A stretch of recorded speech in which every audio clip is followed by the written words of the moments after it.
A Game Nashville app. Live from the Hiller Plumbing, Heating, Cooling, and Electrical Studios. WPRT FM Pegram, WPUC HD2 Laverne. Broadcasting on Alexa. I appreciate that. And other smart speakers. 102.5 and 106.3. And the score! You can run different offenses. The doors on the board. Off the field, on the field. The Game. A Cromwell Media Station. Mixing sports and a little bit of fun. This is fun! On your morning drive, this is Robby and Rexrode. With Robby Stanley and Joe Rexrode. Presented by TJ Anderson Homes of Benchmark Realty. On Nashville's best sports talk, 102.5 and 106.3 The Game. And on the Game Nashville app. Ladies and gentlemen, it's showtime. And welcome into the Friday edition of Robby and Rexrode, 102.5, 106.3 The Game, presented by TJ Anderson Homes of Benchmark Realty. Call TJ's team today to see why they're referred to so often. Robby Stanley, Joe Rexrode, Nick Keys are here with you on this Friday morning. How about them Detroit Lions? Joe Rexrode, good morning. How are you? Yep. Is this what it's going to be? I'm going to get trolled now every time the Lions win a freaking game? We just got a lot of tweets last night. We got a lot of tweets. I got a lot of texts, too. And, text threads where I'm like, yeah, guys, they still suck. And then I'm getting people sending me, like, there's a really cool new Lions rap song I didn't know about. I found out about this. Yeah, so the Chiefs are missing their second best player. The Chiefs are missing their third best player. And Kadarius Toney is apparently the worst receiver in the history of the NFL. I don't know. He was terrible last night. But, you can't put the ball any better than Patrick Mahomes did on the key touchdown of the game for the Lions. I mean, come on. Hey, good for the Lions. They, I give them credit. They don't ask how. They just ask how many. No, the thing is, without Chris Jones, you think about that, the Lions had 7 offensive points until, mid-fourth quarter. Yeah. I mean, I will say, if I'm a Chiefs fan right now, I don't, you're disappointed with the loss, but I feel fine. Oh, yeah. You add him to that. I mean, Nick Bolton he's a good player. And Spagnuolo, and that's a good, they're going to be fine. Their receivers are pretty. They're bad. Pretty not great. Although you guys, Valdez-Scanley did have a big play. He didn't drop any passes last night, but Sky Moore dropped a couple. Kadarius Toney, I think he dropped everything that was thrown his way last night. It was unbelievable. I mean, you're talking about gifting a TD on a perfect pass, and then a not perfect pass, but a pass you have to catch, which is like a 40-yard gain. Those two plays, the game's different. He ran a crossing route over the middle, hit him right in the hands, dropped it. There was him and I forget who the other receiver was. May have been Rice running into each other in the middle. It was bad. But Rice will be good, yeah. And that's the thing. They're going to be fine with him, and they'll actually. I like Noah Brown last night. Jeez, yeah, they'll be fine. You put Kelsey in there, Chris Jones in there. They're going to be the Chiefs, and the Lions are. Enjoy it now, guys. They asked Dan Campbell what he learned about his team last night, and he said, "I didn't learn anything. This is confirmation of what I've known all along." Oh boy, that they're built for this, and the Lions 1-0. Best record in the league right now, Rexrode. What do we think? Only team with a win in the league. How about that? I will say they finally they are built to be a fourth quarter team, so they ran it down the Chiefs' throat late, and Jahmyr Gibbs needs to get the ball more. Yeah, I agree. First off, he's on one of my fantasy teams. That'd be awesome. Me too. He got the ball more, but he's fun to. He's that quickness that he has, but also how quick he gets to top speed is pretty awesome to watch. Now, look, David Montgomery's a good back, and he scored the go-ahead touchdown last night, but Jahmyr Gibbs is going to be really good, I think. So then you add Jameson Williams to the. Okay, you talked me into it. Lions, NFC North champs. See, baby. There you go. Only took one game. Khalif Raymond, big catch last night. Had one catch in the game, but it was a big one last night for the Lions, so former Titans getting it done out there. There was a lot of former Titans. Well, and Josh Reynolds was almost the GOAT, not in a good way, with the fumble, and then he had a big drop. Well, they're showing it right now. Huge couple plays for him in the game. How about – and that's the thing. Both of those guys – I mean, Raymond, he has limitations, but he can make some plays. I always thought Reynolds was talented, and you see it a little bit there. So, but Goff made a couple third down throws that you're like, wow. He did. But also – Goff sometimes just Goffs it. He does. He's good. Yeah. That's what he is. He's a good quarterback, and he'll make some good throws, and then every now and then you're just like, huh, okay. How about Andy Reid with two consecutive. Well, not two consecutive plays, but like in the consecutive series with the little jet sweep thing that gets blown up. Not good. Yeah.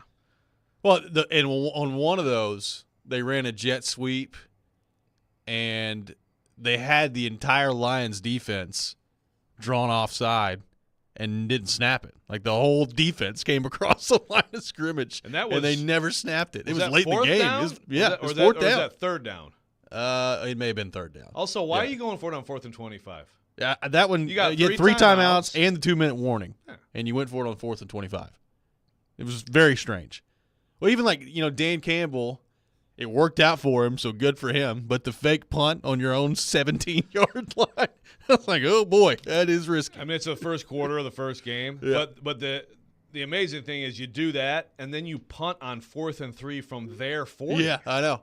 It was crazy. Like, Shout out to Jalen Reeves-Maben, though, for picking up that first down on the fake punt. Lions captain, by the way. Yeah. Or as Vern Lundquist would say, Jalen Meeves-Raven. Oh, man. Shout out to Uncle Vern. Yeah. We miss him on the broadcast. Absolutely. He'd be doing some good Big Ten work now. He would. So the Chiefs are 0-1, which is good news for the Titans. Titans fans rooting for the Lions last night. Anytime one of the top teams in the AFC can lose, you'll take it.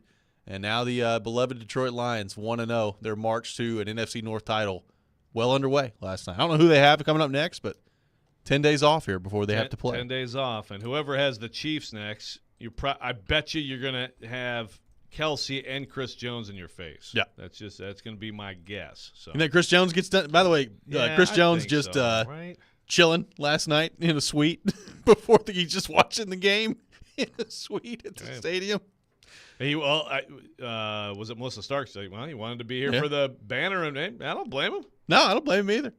By the way, Chiefs on the road in Jacksonville next week. Oh my! Okay, is that a regular time, or do we get that at a? It's 12 p.m. Nice noon start. That's what I hate is like a game like that, and when the Titans are at a certain time, you're like, okay, can we get a separate time for that? That's a very interesting one. Lions at Seahawks at home, by the way, for anybody who cares. There you go. Follow along with the Lions. Chiefs on the road against Jacksonville next week. Then they are at home against Chicago, and then on the road against the New York Jets. So quite the way to open the season for the Kansas City Chiefs. It was pretty evident last night. Obviously Patrick Mahomes is their MVP, and he's their best player. And even last night he made some plays where you're just like, geez, I don't even know what you do with that. With the guys that he had out there. And had people simply just caught the ball, the Chiefs win that game last night. But it was pretty clear that Travis Kelce is a gigantic loss for them. Like, they do so many things with him beyond just the, hey, run 10 yards and turn around and catch it. Like, some of those gadget plays they tried, I wonder how many of those in, like, a perfect world go to Travis Kelce rather than some of these other guys they tried to throw the ball to. But I think he's going to be back pretty soon. Probably a smart call by them last night to leave him out to make sure that he's healthy moving forward. Yeah, exactly. They're in position to win the game without a couple key mistakes. And on the broadcast said he didn't have a lot of strength in the tread the pool thing. So, give that 10 more days. He'll be fine. Huge part of that offense. The goal line, let's see, it was like Mahomes offset. Yep. Then he takes a handoff, quick flip to who was that? Quick flip to somebody, but the Lions actually snipped it out. Who was that? I don't remember. You're used to all those plays working. It's always surprising when one of those fun little goal line plays for the Chiefs doesn't work. How about the right tackle for the Chiefs last night, Jawan Taylor?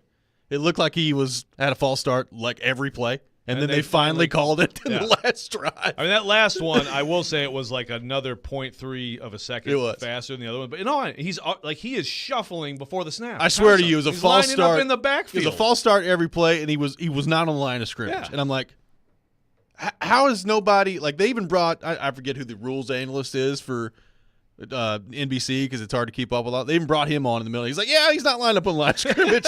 Hasn't been the whole game. And Collinsworth, who I thought was borderline insufferable for the game last night. You can't stand him. I really don't like him. He was talking about he's lined up slot receiver out there, which was a good line by Collinsworth. But I couldn't believe it. Like, he jumped a false start like every play. It was unbelievable.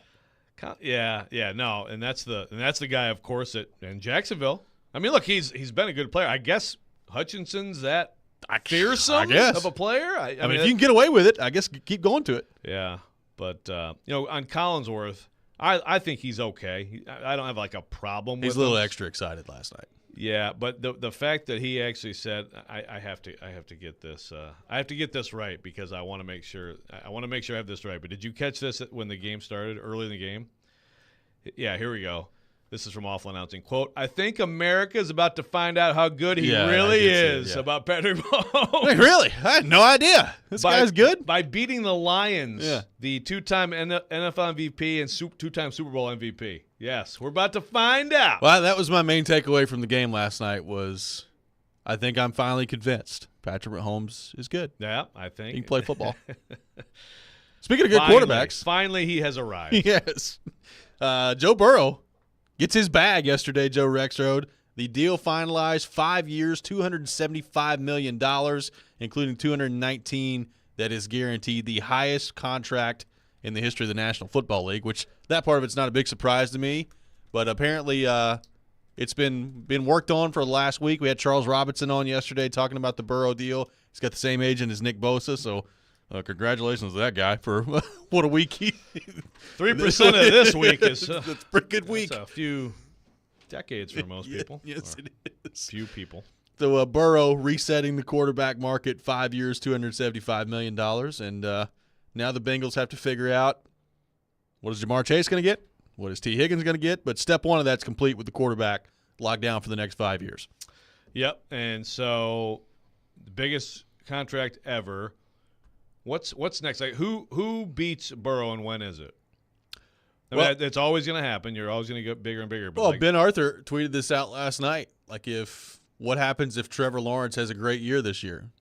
And the market is what it is, right? Like is he going to be in that? But like I would be offended personally. Like I personally would be offended if Trevor Lawrence gets a bigger deal than this. I mean, I agree. What is a great year? I mean, if the great year is like holy crap MVP, okay, well he's young and then it's hard to deny the trajectory. But man, he's the next one, right? Like Herbert's already got his deal. Lamar Jackson just got his deal. So it is Trevor. If Trevor doesn't do it, I don't think Trevor's going to get more than this. I could be wrong, but if he doesn't do it, then we're talking. Might have a little time. Might have a little time being number one for sweet Joey B. I just wonder, like, when all these – I'm sure he's fine because he's making a ton of money and he signed a longer contract than all these guys have signed. But I do wonder, like, when all these new quarterback deals come out, what does Mahomes think? He's like, oh, okay. Well, now, he signed a 10-year deal for $450 million, so it's a little different, but – Exactly. I mean, you had to know at the time. When that deal was signed, it was like, are you serious? Yeah. But yeah, I mean, it's give it 3 years. Just from like an APY standpoint, it's right. He's like, I want to say he's like 8th or 9th in the league right now in terms of annual average value, which is amazing. Now where is he in like I don't remember his guaranteed number, which is all that right. that you're getting. But yeah, Terry McCauley, rules analyst. The Chiefs did not drop 16 passes, did they? Some of the text I was saying, the box score says 16. They didn't have 16 drops. I don't think they had 16. Did he have 16 incompletions? No. I would love to know, like, how many times was Kadarius Toney targeted? Because that's probably how many drops he had. By the way, he was the one who got the handoff, too, Jeez. at the goal line. So, yeah. Dude's rough. Yeah. It was a rough game for him last night. We're off and running. Robby and Rexrode, 615-737-1025, our phone number, 615-737-1025. Week 1 of the NFL officially underway. Titans making the trip down to New Orleans coming up on Sunday. Who are the Titans that are most important in this game, and who has the most on the line for the Titans in this game? We'll get into that coming up next. This is Robby and Rexrode, 102.5-106.3, The Game. Vanderbilt football lives here. This Saturday, it's Vandy at Wake Forest from Winston-Salem, North Carolina. Kickoff at 10 a.m. Coverage starts at 8:30 a.m. Your home for the Commodores is 102.5 and 106.3, The Game, and the Game Nashville app. We got a good thing growing at the Nashville Fair. We offer nightly music, wrestling, cultural arts, barnyard animals, dinner shows, games, competitions, classic fair foods, and thrilling rides. Join in and explore the fun at your Nashville Fair, the only fair in Nashville. Now through September 17th at the Fairgrounds Nashville. Buy tickets online and save at nashfair.fun. Come on out and grow with us at the Nashville Fair. The Electronic Express Labor Day sale is ending soon. Don't miss a TCL 65-inch 4K Roku TV, only $349, or an Acer Aspire laptop for only $479. Electronic Express has huge savings in every department: computers, appliances, 4K TVs, smart home, furniture and mattresses, and more. Get an Avanti laundry pair just $379 each, or a Sony Bluetooth speaker for only $99. Get up to 5 years special financing throughout the entire store. Electronic Express. We make it happen. Teddy's Tavern, downtown's newest bar with an old Nashville feel, is conveniently located across the street from Bridgestone Arena and just blocks away from the pedestrian bridge. Get a taste of the new brunch menu to fuel your Titans Day pride on game day. Pre-game specials from 9 a.m. till kickoff when the Titans play at home include 2-for-1 draft beers, mimosas, and Bloody Marys. Teddy's Tavern is where you want to be before every Titans home game, so come downtown early and meet me at Teddy's. Blue Raider fans, your home for all the MTSU football and men's basketball action is on 93.3 Classic Hits and 95.1 Classic Hits in the borough. Catch the action all season long with Chip Walters on the call. Go Blue Raiders! Honey, what's an 8-letter word for difficult to explain? When we planned on retiring, we never planned on Medicare being so confusing. What's a 6-letter word for special skills or knowledge? Fortunately, Farm Bureau Health Plans is an expert on all things Medicare. With 75 years of helping Tennesseans, they helped us understand our Medicare options. Why are these things so complicated? Talk to your local representative or visit fbhp.com. Farm Bureau Health Plans. Plan on us. Tune in every Thursday to Robby and Rexrode at 8:45 for winning plays for the weekend with the Fat Jack. The Fat Jack will share tips and responsible ways to bet to help you win this season. If you are ready to make some money, get signed up at fatjacksports.com. Yo, yo, yo, what's up, party people? I'm Julie Foudy. And I'm Lynn Ozawi. We host the ESPN podcast Laughter Permitted, where we have candid chats with trailblazing women in sports and beyond. We've talked with goats like Billie Jean King, Simone Biles, Mia Hamm, Sue Bird, Candace Parker, Michaela Schifrin, just to name a few. So grab a donut or 500 and check us out wherever you get your podcasts. And a huge shout out to our presenting sponsor, Ally, who has supported us since day one. It's Laughter Permitted.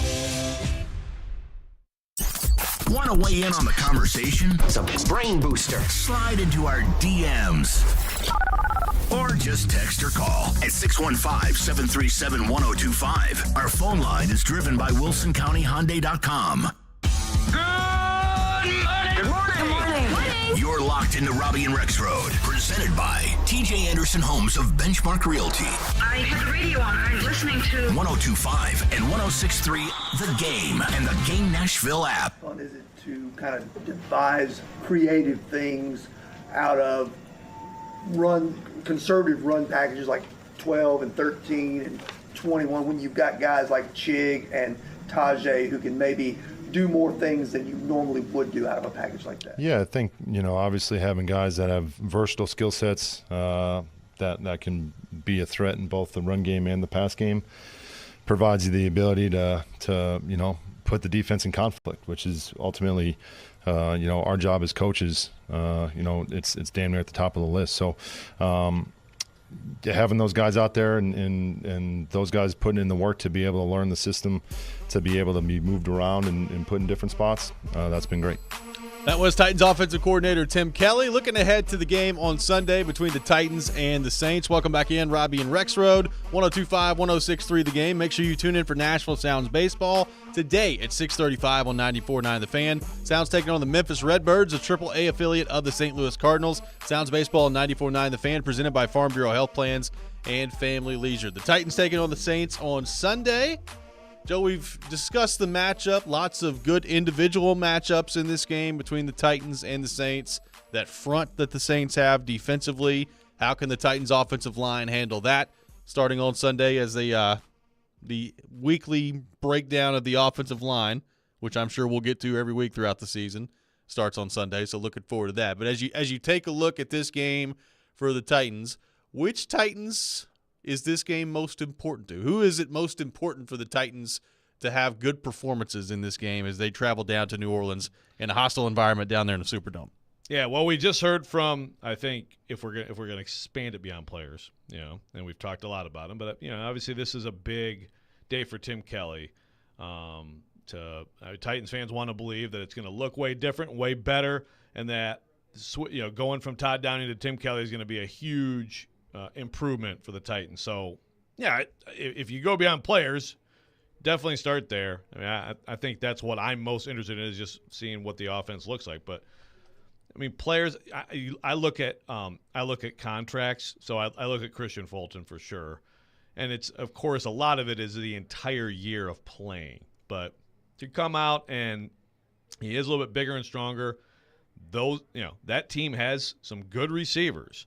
I mean, they have a good quarterback, good receivers.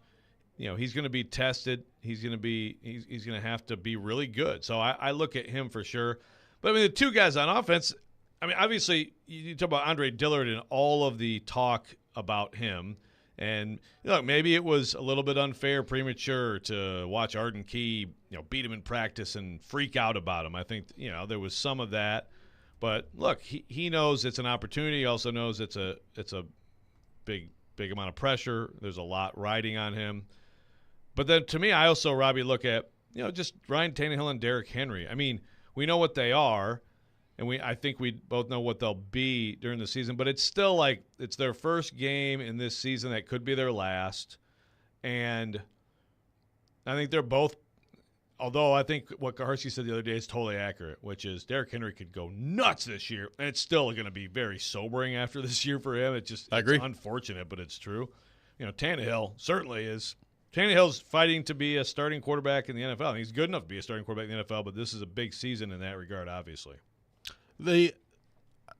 First off, the injury report that's been out this week, some good news, some that's interesting for the Titans on the injury report. Arden Key has been a full participant Wednesday and Thursday with the calf. So that is good news in terms of what his availability could look like on Sunday.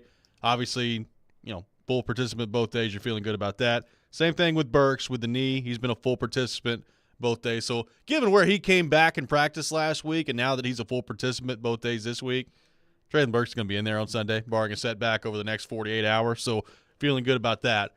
The Landry one's interesting to me. Harold Landry has been a limited participant the last 2 days with an abdomen. So it's not the knee, it's not the ACL that you're talking about. It's an abdominal injury. Obviously, he's a big part of the pass rush that we've talked about and how dominant that could be this year. So keeping an eye on Harold Landry heading into this one on Sunday. Limited participant the last couple of days with an abdomen injury. Yeah, he's the one concerning. I guess it is surprising, not that it would be him on the injury report, but that it's not the knee. Right. He has had.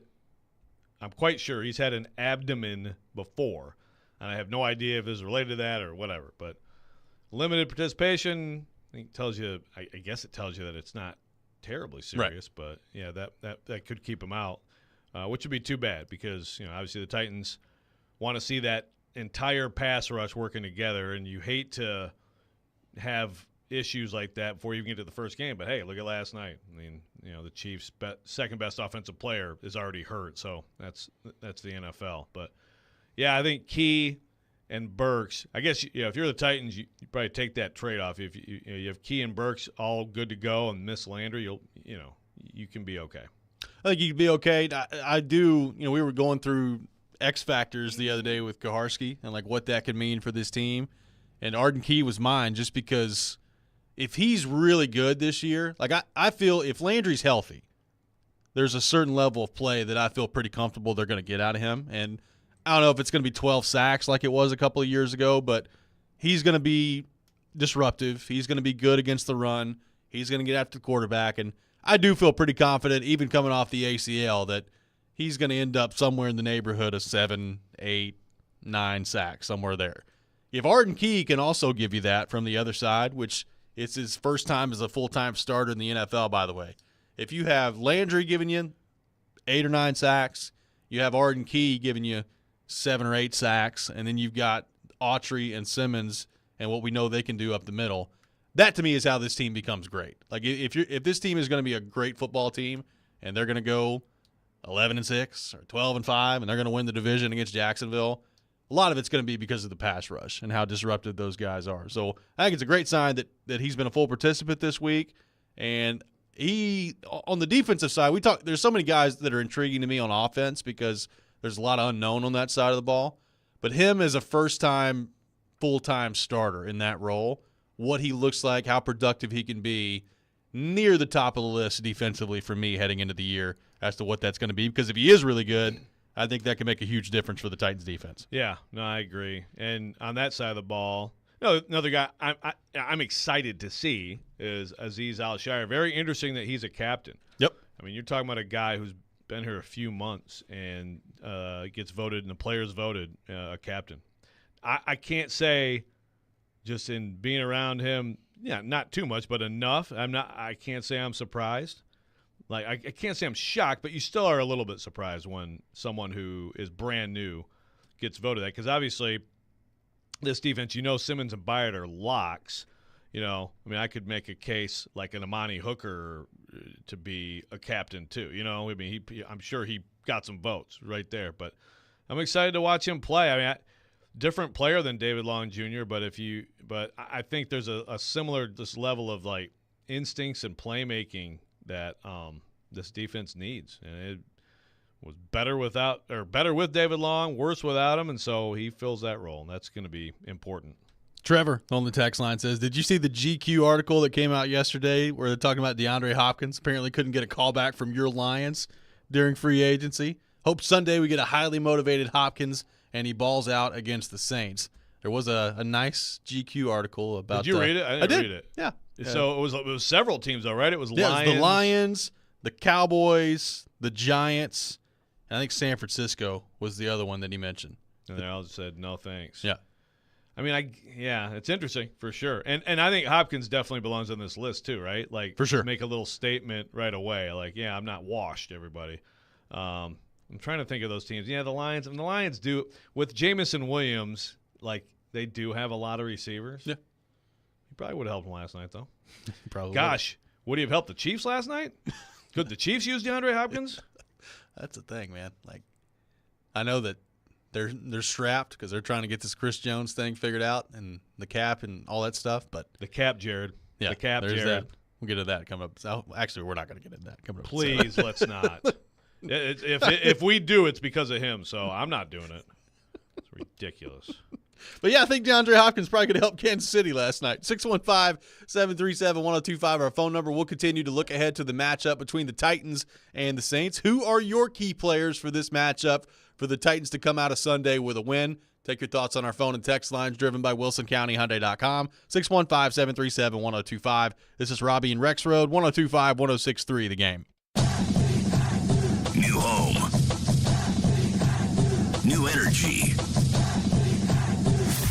Same Blue Raiders. 99 yards! Touchdown, Middle Tennessee! Catch every game for MTSU on 93.3 Classic Hits. Coach Rick Stockstill is poised to lead his team to yet another bowl appearance. We're really excited about this opportunity. Your home for the Blue Raiders is 93.3 Classic Hits and the Classic Hits app. Today's world is filled with many things that can push us to our limit. An upcoming move should not add to that list. Hey, it's Caroline Fenton. And when you choose Black Tie Moving like I did, you get a highly awarded Inc. 500 company. From the free estimate by a local professional moving consultant to the red carpet treatment, they take the stress out of the process. So visit blacktiemoving.com or call 615-437-8401. Mention GAME, G-A-M-E, to score 10% off your next move. Let Black Tie Moving make your next move the best move of your life. This is Evan Bass for the Tennessee Men's Clinic. For most of us, sex is a big part of our relationship. So when something like erectile dysfunction starts affecting intimacy, it can be a real problem. But what you may not know is that ED doesn't just affect you, it can be tough on your partner as well. Plus, if you have ED, you know how it can make you feel. The truth is, we see a lot of guys who have depression, frustration, and even relationship issues because of ED. But we don't want ED to impact you or the one you love anymore. The Tennessee Men's Clinic tackles ED. Our urologists and medical providers take a comprehensive approach and have treated thousands of men with treatments that are successful in nearly 90% of cases. Even if your hormones are off, or if pills, wave therapy, or other treatments have left you hanging, the Tennessee Men's Clinic will work hard to help you get your sex life back, perhaps performing like you haven't in a long time. So call us. Your first appointment includes blood work and a medical consult. Call 615-208-9090 or go to TennesseeMen'sClinic.com. We have 2 offices in Midtown and Franklin. Visit our website to learn more, including side effects. Treatments extra, results vary. At the Home Depot, Saturdays are about 2 things. Getting ready for company with the Samsung Family Hub Plus refrigerator. And football. That's right, Kirk Herbstreit. Search for recipes, check out scores, or even stream the game to the screen at the same time, so you never miss a second of the action. Which means you can make your famous buffalo chicken dip and have more time for football. For football. Upgrade your Saturday with Samsung and the Home Depot. How doers get more done. Let's face it, talking about life insurance is never easy. But after we watched a close friend lose her husband with no insurance, we decided that wasn't going to happen to our family. Yeah, but shopping for life insurance can be almost as difficult as talking about it. But then we heard about Ethos Life Insurance. They're a new kind of life insurance, built for people on a busy schedule who don't have time for unnecessary doctor's visits, fine print, or hidden fees. You know, who want to keep it simple. I couldn't believe how easy it was. We answered a few basic questions, and within minutes, we had an estimate of what it would cost and what sort of policy made sense for us. I never imagined a life insurance could be so affordable. And accessible. The peace of mind knowing that our future is secure, it just removes a lot of the fear around getting older and... Yeah, the unexpected. I'm glad we talked about it. I'm glad we went with ethoslife.com. Go to getethos.com now for your free estimate. That's getethos.com. Getethos.com.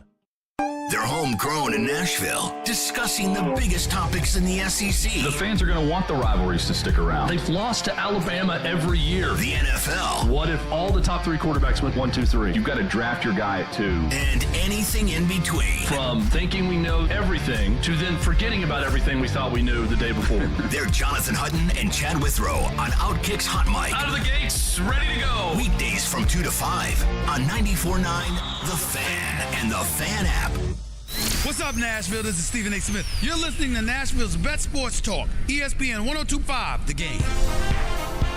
Welcome back in, Robby and Rexrode. We are streaming live on Twitch, Twitter, YouTube, and Facebook. Our video streaming brought to you by Superbook, live from our 102.5 The Game studio. Brought to you by Hiller Plumbing, Heating, Cooling, and Electrical. Tune in to 93.3 Classic Hits tomorrow for MTSU football. The Blue Raiders will kick off at 6 o'clock on the road against Missouri. Pre-game beginning at 5 o'clock. You can hear all the coverage on the 93.3 Classic app and 93.3ClassicHits.com. Joe, they keep showing the highlights of the game last night and just all the balls going off of Kadarius Toney's hand. It's pretty amazing to watch. Man, professional that guy receiver. was so good at Florida. I know. I was sure that guy was going to be amazing in the NFL. And like he had some good moments last year with them. Like when he finally got moved from the Giants to the Chiefs, like he did some good things for them last year, even in the playoffs. And then now he apparently can't catch a cold. Giants it's fans, amazing. I'm sure Giants fans weren't all over. I heard from a social few media. of those last night. Yeah. Like I tweeted, I think my tweet last night was Kadarius Toney's terrible. And like I had some Giants fans like, "Oh, you're just now figuring this out?" I'm like, "Yeah, thanks. Sorry, guys. Sorry about it." Hopefully he learns from this and figures out. Maybe this will be the rock bottom for him this year, and he'll bounce back. I mean, on that team, he's probably still going to get opportunities. I would say so. So the Titans taking on the Saints on Sunday. We've gone through some guys that are really intriguing in terms of the matchup on Sunday for the Titans and who this is all going to come down to. I am. As you look at the team offensively, we talked about Okonkwo and his role yesterday. So much of it, though, in the passing game is just going to be Hopkins and Burks, right? Like Burks, I think you've seen in the offseason everything that you wanted to see from him, right? Like he comes in last year. There's all the asthma stuff, and is he in shape? Is he not in shape? Gets injured throughout the season, couple of different injuries that he deals with, including – getting knocked out in the Philadelphia game. And I'd say all in all, there were a couple of games that he had that were encouraging last year, the Green Bay game probably being at the top of the list. But I do think you left the season saying is a little bit underwhelming from your first-round pick at wide receiver last year. So what would the offseason look like? What would year 2 look like? And I think everything that you could have possibly wanted him to do in the offseason, he's done. It looks like he's in great shape. There was never one iota of a mention about him not being in shape this offseason. He's looked good in the spring. He's looked good in camp. He has the injury setback in the joint practice in Minnesota. It ends up being about as good, best of a case as it could have been. And now the opportunity's in front of him, and you got to seize it if you're Treylon Burks. Like, all the work that you put in doesn't really matter if you come out this year and you can't take advantage of it. So that starts Sunday. Like, it's a big game for him, big year for him, obviously. But I think it's also, like, if you're a Titans fan, I'm really excited about Treylon Burks on Sunday and what he can do based on all the conversation around him this offseason, which has been overwhelmingly positive from pretty much anybody you ask. Yeah, it's almost like too positive. Yeah. I mean, you got to keep the expectations. Like, I don't think Treylon Burks is on the cusp of, a 1,600-yard season and all of a sudden be, start talking about A.J. Brown again. But he looks good, and yeah, it's going to be really interesting to see what he does in week 1 and just how it progresses, just how the Titans. I mean, look, you saw in camp a fair amount of like Burks and Hopkins together in the offense and ones against ones and all that stuff, but it's still different in a real game. I feel like those two guys, as long as they're good, they're going to get fed the ball out. I know Karski the other day was complaining about they don't give everybody the ball enough. You got to throw the ball to your best players. Which apparently he was upset about you taking DeAndre Hopkins to have 9 touchdown catches this year, and then he had him with 8. Yeah, exactly. Wait, what? But I mean, I feel like those two guys are just going to get fed a lot because I think with both of them. I think with Burks, you're going to have the receiver screen stuff and things like that. Some of those like stick routes where like A.J. Brown, when you get him going downhill a little bit, a problem to tackle. And then Hopkins is like 7 yards whenever you want it, right? And so it's just kind of a different thing. It's a little bit different from what Ryan Tannehill has had, along with a different offense, along with like the tight end now who's in year 2. Again, when you start going through the offense, I think there should be like a lot of excitement for what it could look like, not just because it's a new offense, but because of the skill group. I think the skill group is good. It's just everything that we talk about, eventually you kind of go and you're like, but if they block, right? It's really what it is. But, if those guys are playing at a high level, you get the ball out fast, you make some plays, that helps too. I mean, that helps your offensive line too if you have receivers on the outside who are giving defenses problems. It does. I wonder, because we talk about Hopkins being a guy that if you're Tannehill and you see him in one-on-one coverage, I mean, I would be willing, and this is somebody who doesn't play quarterback in the NFL, so it's easy for me to say, but I would be willing, just missed out. I'd be really willing to take some chances, right, with him. If Hopkins is in one-on-one coverage, I think there's a reasonable amount of confidence you could have that most of the time, if you're throwing the ball to him, he's either coming down with it or he's making sure that the defender doesn't come down with it. He's at least going to play good defense. Exactly. I'll throw it to him every time. Is Burks that guy, too? Like, how much confidence does Tannehill have in Burks to go up and make a play? Like we saw, I said, last year, some encouraging moments.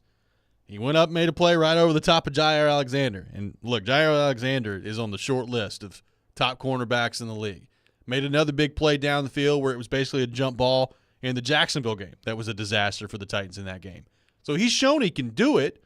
And if he's taken a step this year, he's gotten bigger, he's gotten stronger, faster, all those things. Like, is Burks that guy too, where Tannehill has a level of trust in him where maybe he's not completely open, but you're throwing it to him anyway? I mean, look, that's what the NFL is, man. Very, very rarely are guys just streaking wide open down the field. A lot of it is trust between the quarterback and receiver that you're going to be where you're supposed to be, And when it's a 50-50 ball, you got to have confidence that your guys are coming down with it more often than not. And I've thought that Burks needed work on that because you mentioned those examples, but I feel like he can be better at that and be and that they can go to that more. And maybe being around Hopkins all this time is a benefit there, right? Because Hopkins is the ultimate 50-50 winner. And Burks is absolutely strong. Like, Burks has a bigger, more build and everything. So, like, you would think that he'd be able to do that more often. You got to give him opportunities to do it too.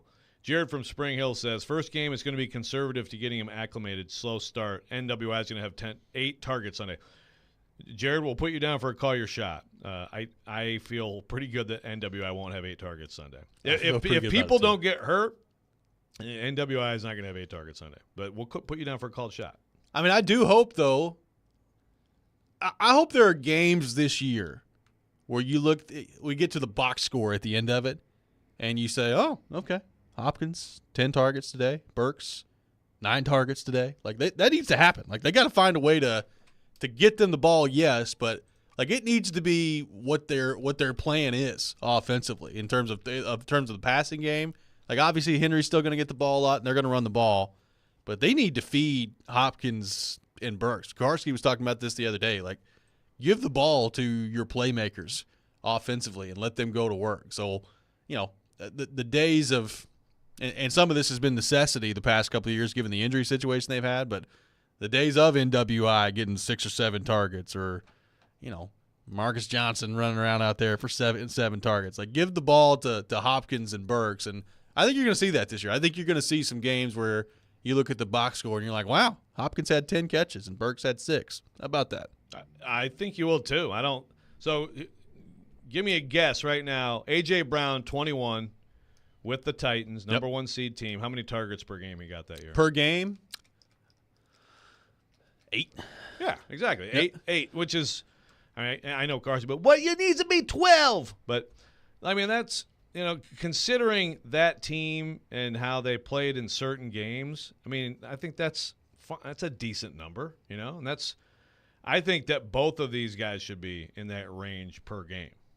Yeah, I agree. Will they? I don't know, but I think it's those two and everybody else. And again, Kyle Phillips will eventually be back, and I think there's definitely a place for him in this offense. But yeah, those guys. Now, granted, Chig's raising his hand.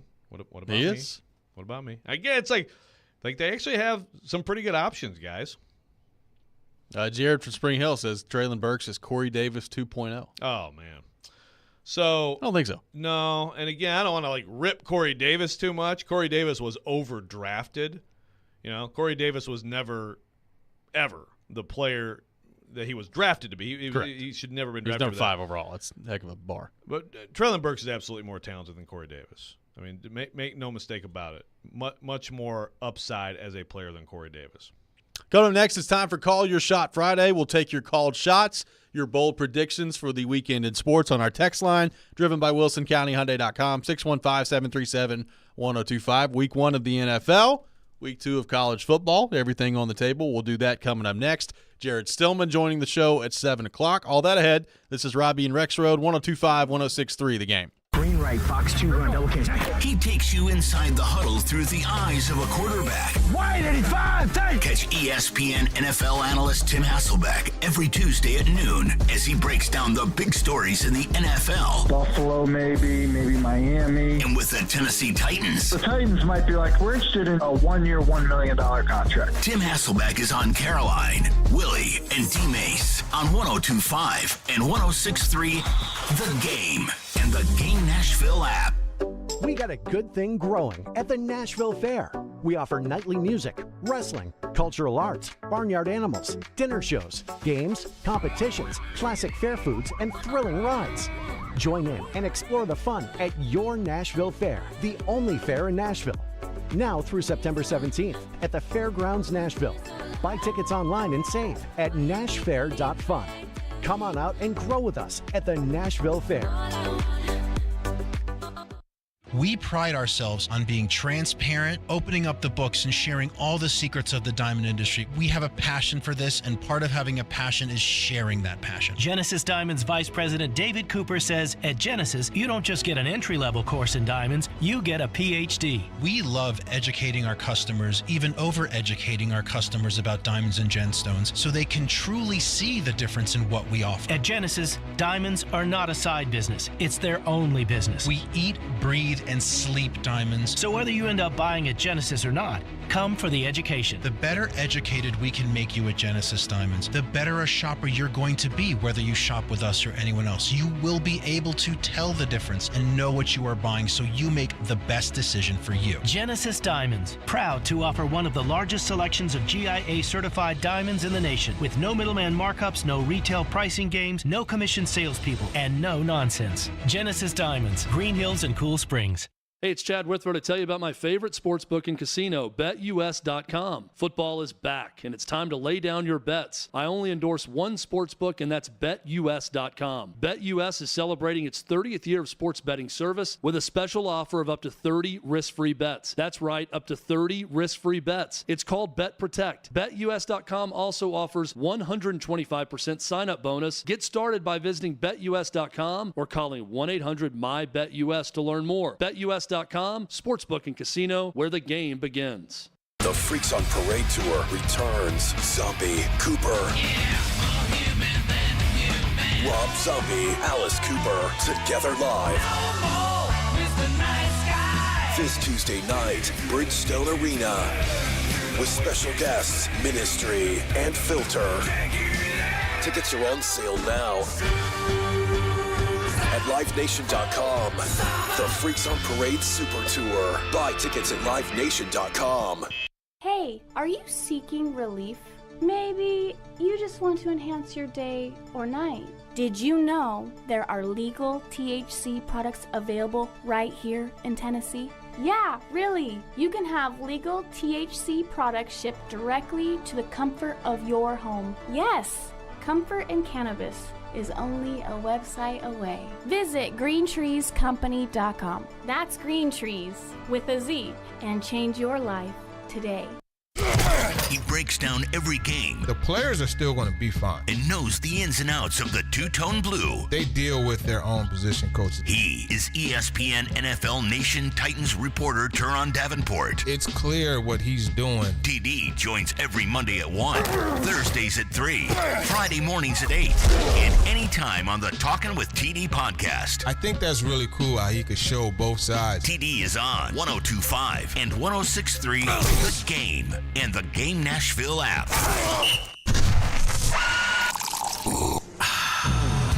You're locked into Robby and Rexrode. Every morning, first thing. Presented by TJ Anderson Homes of Benchmark Realty on 102.5 and 106.3 The Game and the Game Nashville app. The sports weekend has arrived. You know what that means. Shoot your shot. It's time for Call Your Shot Friday with Robby and Rexrode on ESPN 102.5 The Game and the Game Nashville app. It's that time of the week, time for Call Your Shot Friday here on Robby and Rexrode. We'll take your called shots or bold predictions in this weekend's sports action. Week 1 of the NFL, Week 2 of college football. Everything on the table, 615-737-1025. Joe Rexrode, how did we do last week in Call Your Shot Friday? Let's see. Nick Keiser. Derek Carr throws for 325 yards and 2 touchdowns. A little premature shot from Nick Keiser, but we will float it to this week. 325 and 2. So it's...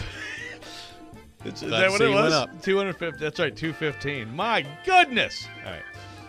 Nashville FC, Teal Bunbury is going to score a goal, and Panico with a clean sheet. Yeah, that's a no on that one. And then Austin Reed, 4 touchdown passes and 300 yards. Did that happen? How'd that go, Nick? I don't know. Nick, you tell us. He said what? Did he say thumbs up? He said, wait a minute. Oh, he said, well, he's looking it up. Okay. I mean, come on. They did Nick. win. You gotta get excited of your shots. All right, while we're waiting for that, Robby, Joe Milton, 3 touchdowns, 261. Now, won't play in the fourth quarter, I think. For Mel Keaton would have caught the ball, he would have had 3 touchdowns and about 275. And then probably wouldn't have played in the fourth quarter. I think he played like 1 drive. Yeah, I think it was the first series. Yeah, Nico throwing a TD to Chaz Nimrod. But we'll keep going. I think there'll be more Nimrod shots. Oh, yeah. MTSU will score the first TD of the game at Bama. They were hanging in there pretty well, and then there was a targeting call I didn't like against them in that game, and then Milroe hit some shots. 336, by the way. Look at you. How many TDs? 2. So close. All right. Let's see. Jaden McGowan, 250 all-purpose yards against Alabama and A&M. Didn't happen. He made some plays. Squirrel White with the 70-plus TD against UVA, and that's air yards. Again, Keaton at least has the play you're talking about if he catches the ball. Yeah. I had Nico throwing a touchdown pass against Virginia. Almost. Yep. Dylan Sampson, a TD of 50-plus against Virginia. Didn't happen, but he did have 4 touchdowns. Junior Sherrill, TD of 50-plus against Alabama A&M. That did not happen. And then Northwestern Rutgers on CBS on Sunday, the lowest-rated game of all time. I don't know. We'll have to go check. I haven't seen that. Yeah. I hope so. But let me give you an admission. I actually watched most of that game. Did you really? Yeah, pretty sad. I know. Good gracious. Yeah. It's a sickness. Nick Keyser, kick us off with today's edition of Call Your Shot Friday. Okay, and no Derek Carr shots at all whatsoever. Well, you got one. You got one in. We're keeping it in there. I mean, we're floating it to this week. Derek Carr will complete 8 passes on Sunday. Offensive fireworks. The Saints will score 20. Wow. Okay, I'm going to start off in college. Okay. MTSU will upset Missouri.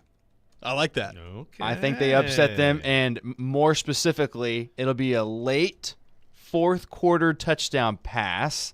And I feel like MTSU has been an honorary member of the SEC the first 2 weeks because, by golly, they've been traveling. They are in the conference schedule right now, yes. So, all right. Traylon Burks has the first touchdown of the season for the Tennessee Titans. Okay. But the Titans are going to lose by 3 after the Saints are trailing at halftime. Okay. So Titans up at halftime, but they lose. And then Bryce Young will get a win in his first career start versus the Atlanta Falcons with 2 touchdowns and 2 picks. Bryce Young and the Panthers taking down the Falcons. I like it. Okay. There you go. Joe Rexrode, your called shots for this week. All right. Trevon Wesco will score a touchdown for the Titans. I like that. Trevon We've replaced Jeff Swaim, Anthony Ferkser and Austin Swaim. Hooper, Jeff Swaim last year, and now it's the Wesco train for Call Your Shot Friday. You get on the Wesco train. 1.5 sacks. Okay. I like that. For the Titans. Deontay Thornton will have a touchdown. I'm going to do another one of these plus 70 yards of more than 70 yards for the Vols against Austin Peay. He will have ample opportunity for Tennessee against Austin Peay. Avert your eyes for this game. Okay. And finally, Vanderbilt will upset Wake Forest with a Quincy Skinner TD pass from A.J. Swan to win the game. I like that. Vanderbilt on the road, upsetting Wake Forest. Boom. All right, my called shots. DeAndre Hopkins will catch 10-plus passes on Sunday. Double-digit catches for DeAndre Hopkins on Sunday. Ryan Tannehill will score a rushing touchdown. A rushing touchdown for Ryan Tannehill on Sunday. I like that. Did I say Saturday the first time? Sunday is what I meant. Yeah. Jeffrey Simmons, 2 sacks, 1 forced fumble, 1 pass defensed.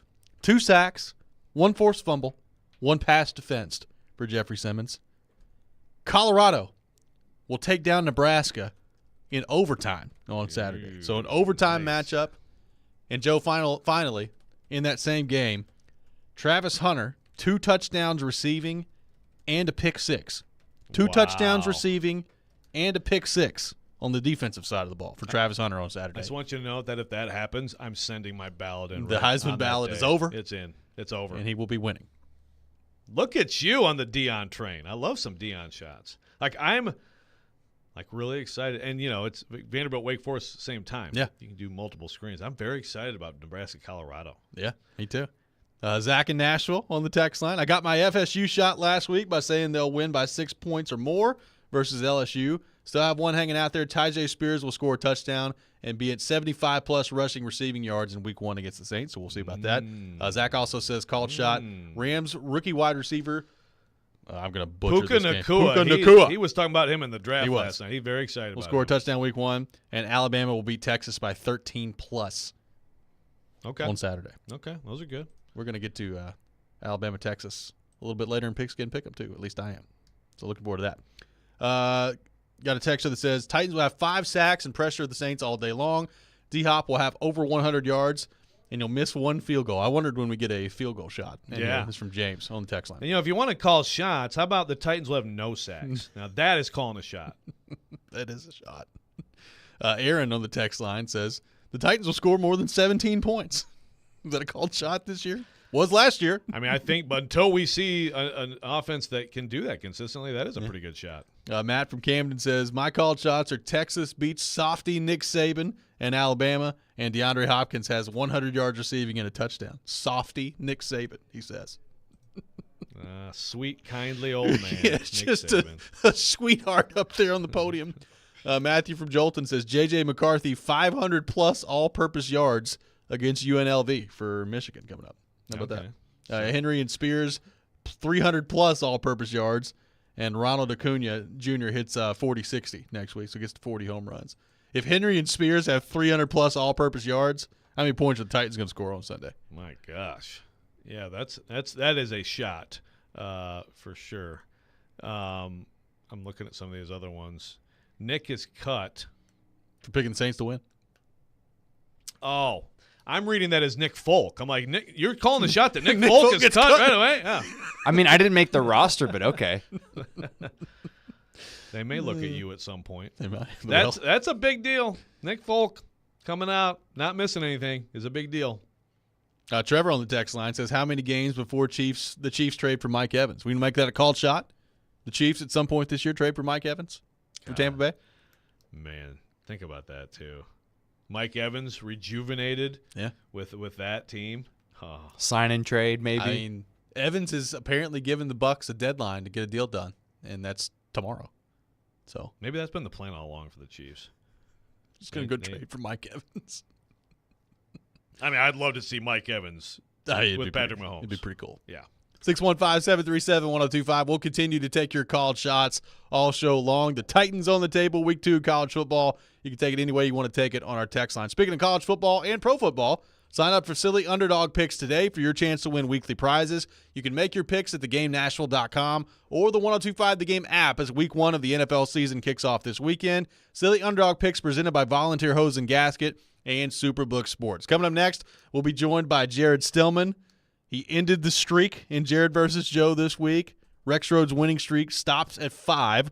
We'll get into that. We'll get into the Titans and Saints week 1 matchup as well. This is Robby and Rexrode, 102.5, 106.3 The Game. All the big plays. Henry, touchdown, Tennessee. All the big stories. I fully expected DeAndre Hopkins wanting a 1-year deal. All in one place. We are Nashville's best sports talk. 102.5 and 106.3. Touchdown, Tennessee. You're going to make a trade like this. Does he want to retire a Tennessee Titan? The door's on the board. Such superstar players. The Game and the Game Nashville app.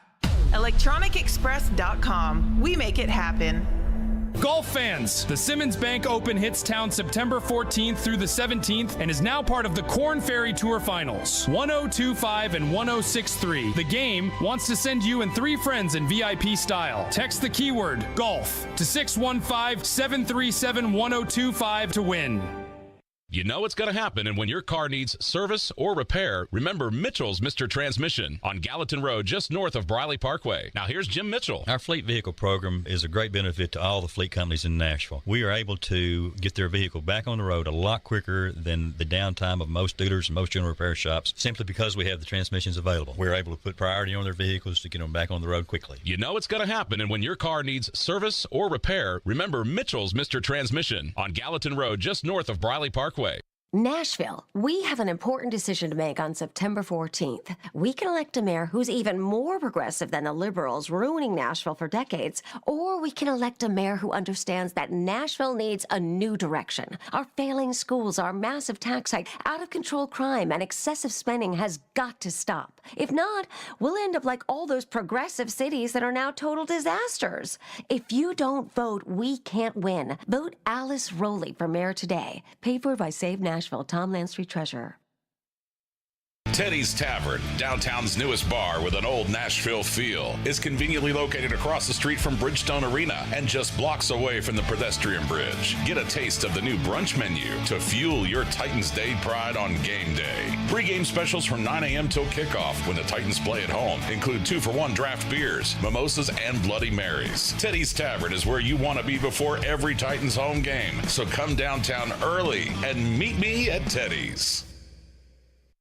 This cardboard order, is it up to date? Camila's recyclable coffee cup factory can no longer be considered a grande. Redesign? It's at the printer. She needs more designers to jump the business to a triple shot. Client wants to see several more design options. The logo's gotta be bigger. Indeed can help her hire great people fast. I need Indeed. Indeed you do. Our hiring platform instantly connects you with quality candidates, and you can schedule and conduct virtual interviews right from the Indeed dashboard. Visit Indeed.com/credit and get $75 towards your first sponsored job. Terms and conditions apply. In any work environment, the culture is the most important thing. And what makes up the culture? The people. Hey, this is Sean Fort, General Manager of Cromwell Media, and this month we want to highlight a few of our employees celebrating their anniversary. We have 2 members of our sales department, Jeff Kolb celebrating 12 years, and Matt Saggio celebrating 11 years with Cromwell Media. We also want to highlight Tina Jackson in our HR department, celebrating 2 years. Thank you all for making this a great place to work. If you're looking for a new career or just somewhere fun to work, send us a resume to together@cromwellmedia.com. Love what you do, love where you work. Now, your Game Center update. This Game Center update is delivered by Black Tie Moving. I'm Nick Keyser. The Detroit Lions defeated the Super Bowl champion Kansas City Chiefs in the opening game of the regular season 21-20 last night. What did head coach Dan Campbell have to say about the win? I didn't learn anything. I got verification on what I already knew. And this is a resilient team. It already was a resilient team, and we added pieces to that resilient team. So we're built to handle some stuff, and we did that today against a very good opponent. And the Nashville Predators have announced dates for the Southeast Rookie Showcase in Estro, Florida. The showcase gets rolling next Friday at 3 p.m. against the Tampa Bay Lightning. And stay tuned as ESPN NFL Nation Titans reporter Teron Davenport joins the show at 9 a.m. previewing Week 1 in New Orleans and has the latest on the Two-Tone Blue. This Game Center update has been delivered by Black Tie Moving. Use the promo code GAME to score 10% off your next move. You're listening to 102.5 and 106.3 The Game. For more, follow us on Twitter at 1025 The Game or visit thegamenashville.com. Live from the Hiller Plumbing, Heating, Cooling, and Electrical Studios. WPRT FM Pegram, WPUC HD2 Laverne. Nashville's exclusive home for the Nashville Predators. 1025 and 1063. 79-52 Vanderbilt. And I think he's got a coach shot by Cheryl. You're going to see more moves. The Game. A Cromwell Media Station. Mixing sports and a little bit of fun. This is fun. On your morning drive. This is Robby and Rexrode. With Robbie Stanley and Joe Rexrode. Presented by TJ Anderson Homes of Benchmark Realty. On Nashville's best sports talk. 1025 and 1063 The Game. And on the Game Nashville app. Ladies and gentlemen, it's showtime. Hour number 2, Robbie and Rexrode, 102.5, 106.3 The Game. Robbie Stanley, Joe Rexrode, Nick Keyser here with you on this Friday morning. And we welcome in our good friend Jared Stillman to the program, fresh off a victory in Jared versus Joe, ending Joe's 5-game winning streak. So we can now say that in the lifetime of my daughter, Jared has actually won one of these competitions against you. And Andy Dalton is to Caroline and Jared. Their shared love for Andy Dalton can be credited. Jared, Good morning. How are you? Oh, I'm just doing fabulous. I wouldn't say it's a love for Andy Dalton as much as it is a recognition that Derek Carr's not that much better than Andy Dalton and that Andy Dalton was not the source of the problem. Robbie, your thoughts? I think Derek Carr is better than Andy Dalton significantly. That's just me. Maybe Andy Dalton back in the day. It's just you. I will say, anyone who watches football. Go look at the all-time passing list. You'll be surprised how high up the list Andy Dalton is, though. The Red Rifle, baby. He is. I'm just saying. I'm just gonna say I watched the tape. You know, there's nothing more I can do other than that. Watch the tape. Than to say that Andy Dalton won the problem. There we go. So, Jared, as we look at this matchup for the Titans against the Saints, what is your biggest question mark about the Titans other than the offensive line heading in this game? What has you concerned the most? So I asked Chris Sanders the same question the other day, and he just said the offensive without, the qualifier of not the offensive line. and he said the offensive line and Nick Folk, and I was like, amen. Like, amen. And that's kind of how I feel about the season. Like, if you tell me that the Titans can block and kick, and they don't even have to block well or really kick well other than just consistently make them, when they matter. I mean, I think this team's going to be really, really, really good if they can, those two issues get hammered out. I guess one thing I would say that I probably worry about a little bit is I think the offense is going to take some time. And even though, it seems like Tannehill has done a pretty good job of learning this offense and DeAndre Hopkins already knows it and whatnot, just because of the line, I think the offense is probably going to take some time, which means this is probably going to be a low-scoring game on Sunday. And I just worry about the big plays that I think the Saints can muster, with guys like Olave and Shaheed and Jawan Johnson. And, we bring up Derek Carr. Fitz on the show yesterday. I said, Fitz, you're our Derek Carr expert because of your Raiders fandom. And Fitz said that Derek Carr, between the 20s, is one of the best quarterbacks in the league, and that then he gets inside the 20, and for some reason it's hard for him to put the ball in the end zone. And I'm worried about the big play. I'm worried about the 63-yard touchdown pass. I'm worried about, those kind of things, or a mix-up in coverage, a wide-open bomb to one of those guys. And so to answer your question, I guess if I can't say offensive line, and I'm going to assume that I can't say kicker, and I also think that I can't say punt returner, I guess I would go with big plays, because in a game that's so low scoring, if the Titans are going to score 16 to 20 points, one or two big plays might decide the game. So you said you think it'll take a while. I mean, I guess just in terms of people gelling, because obviously, the offensive line isn't necessarily going to get a ton better, right? As the season goes on, they get, other than Petit Frere coming back. I hope they get better. I think one of the things that is possible is that the players, you brought up the word gel, but, I do think it is possible that throughout the course of the year that the Titans' offensive line kind of gets better. I also think that right now, they have an idea of where the weak spots in their line are, but, after about 3 or 4 weeks, they'll probably know exactly where the issues in the line are, and then I think it may be easier for them to try to work around those things. So I just think that, outside of, plus it always takes Derrick Henry a little bit of time to get going throughout the course of the season, a notoriously so slow starter. So I do think it'll take a little bit of time. Plus, even though Tannehill and Hopkins have developed some chemistry in camp and throw the ball to each other a lot, doesn't necessarily mean that they have the game rep experience, which they don't have because they didn't play in the preseason. So I do think it's going to take some time. I don't think that, and I think that's probably across the board in the NFL for the most part with new offenses. But I certainly think that this would be no different. Jared, are we Bobos? I've got the Titans going 11-6. Joe's got the Titans making the playoffs. And then I see this list that Sando came out with, The Athletic, the other day, where executives around the league think the Titans are the 13th best team out of 16 in the AFC. I saw some predictions yesterday that had the Titans going 5-12. Are we gigantic Titans Bobos here on this show? So yesterday I was listening to NFL radio, and they had what's called Optimism Day, where people call in about how everybody can be optimistic on opening day and that kind of thing. And this guy called in and actually brought up the Titans. And, the two hosts were talking about the Titans, and the caller suggested that the Titans could win 11 games. And one of the hosts was like, yeah, I could see it. I could see it. Nobody's predicting it, but then once it gets the Titans get brought to their attention, there's you know what? I could see it. I could, this team, they're not far removed from being the 1 seed. They added DeAndre Hopkins. I do think there's probably some level of local media, I don't want to say homerism, but it's like the Saints, for instance. I saw that in the New Orleans Times-Picayune, 29 media people that cover the Saints, 28 of them think they're going to have a winning record. So there may be a little local bias in there, but I don't think it's too much. I just think that most people overlook the Titans. There's nothing special about the Titans that they think. And I believe that a lot of people had already made up their mind as to what their predictions for the season were going to look like, or had already ranked the teams in their head about where they felt everybody fit before the Titans added DeAndre Hopkins. And, had they added DeAndre Hopkins in March, maybe this is a different story. But because they added him so late, I think everybody already had their mind made up that, nope, Jacksonville's number 1 and the Titans are, not very good. And they add DeAndre Hopkins. Because a lot of the talk before like DeAndre signed with the Titans nationally was, if this team signs DeAndre, they're a Super Bowl contender. And then the Titans signed it, and apparently it didn't move the needle at all. So you have to explain that one to me.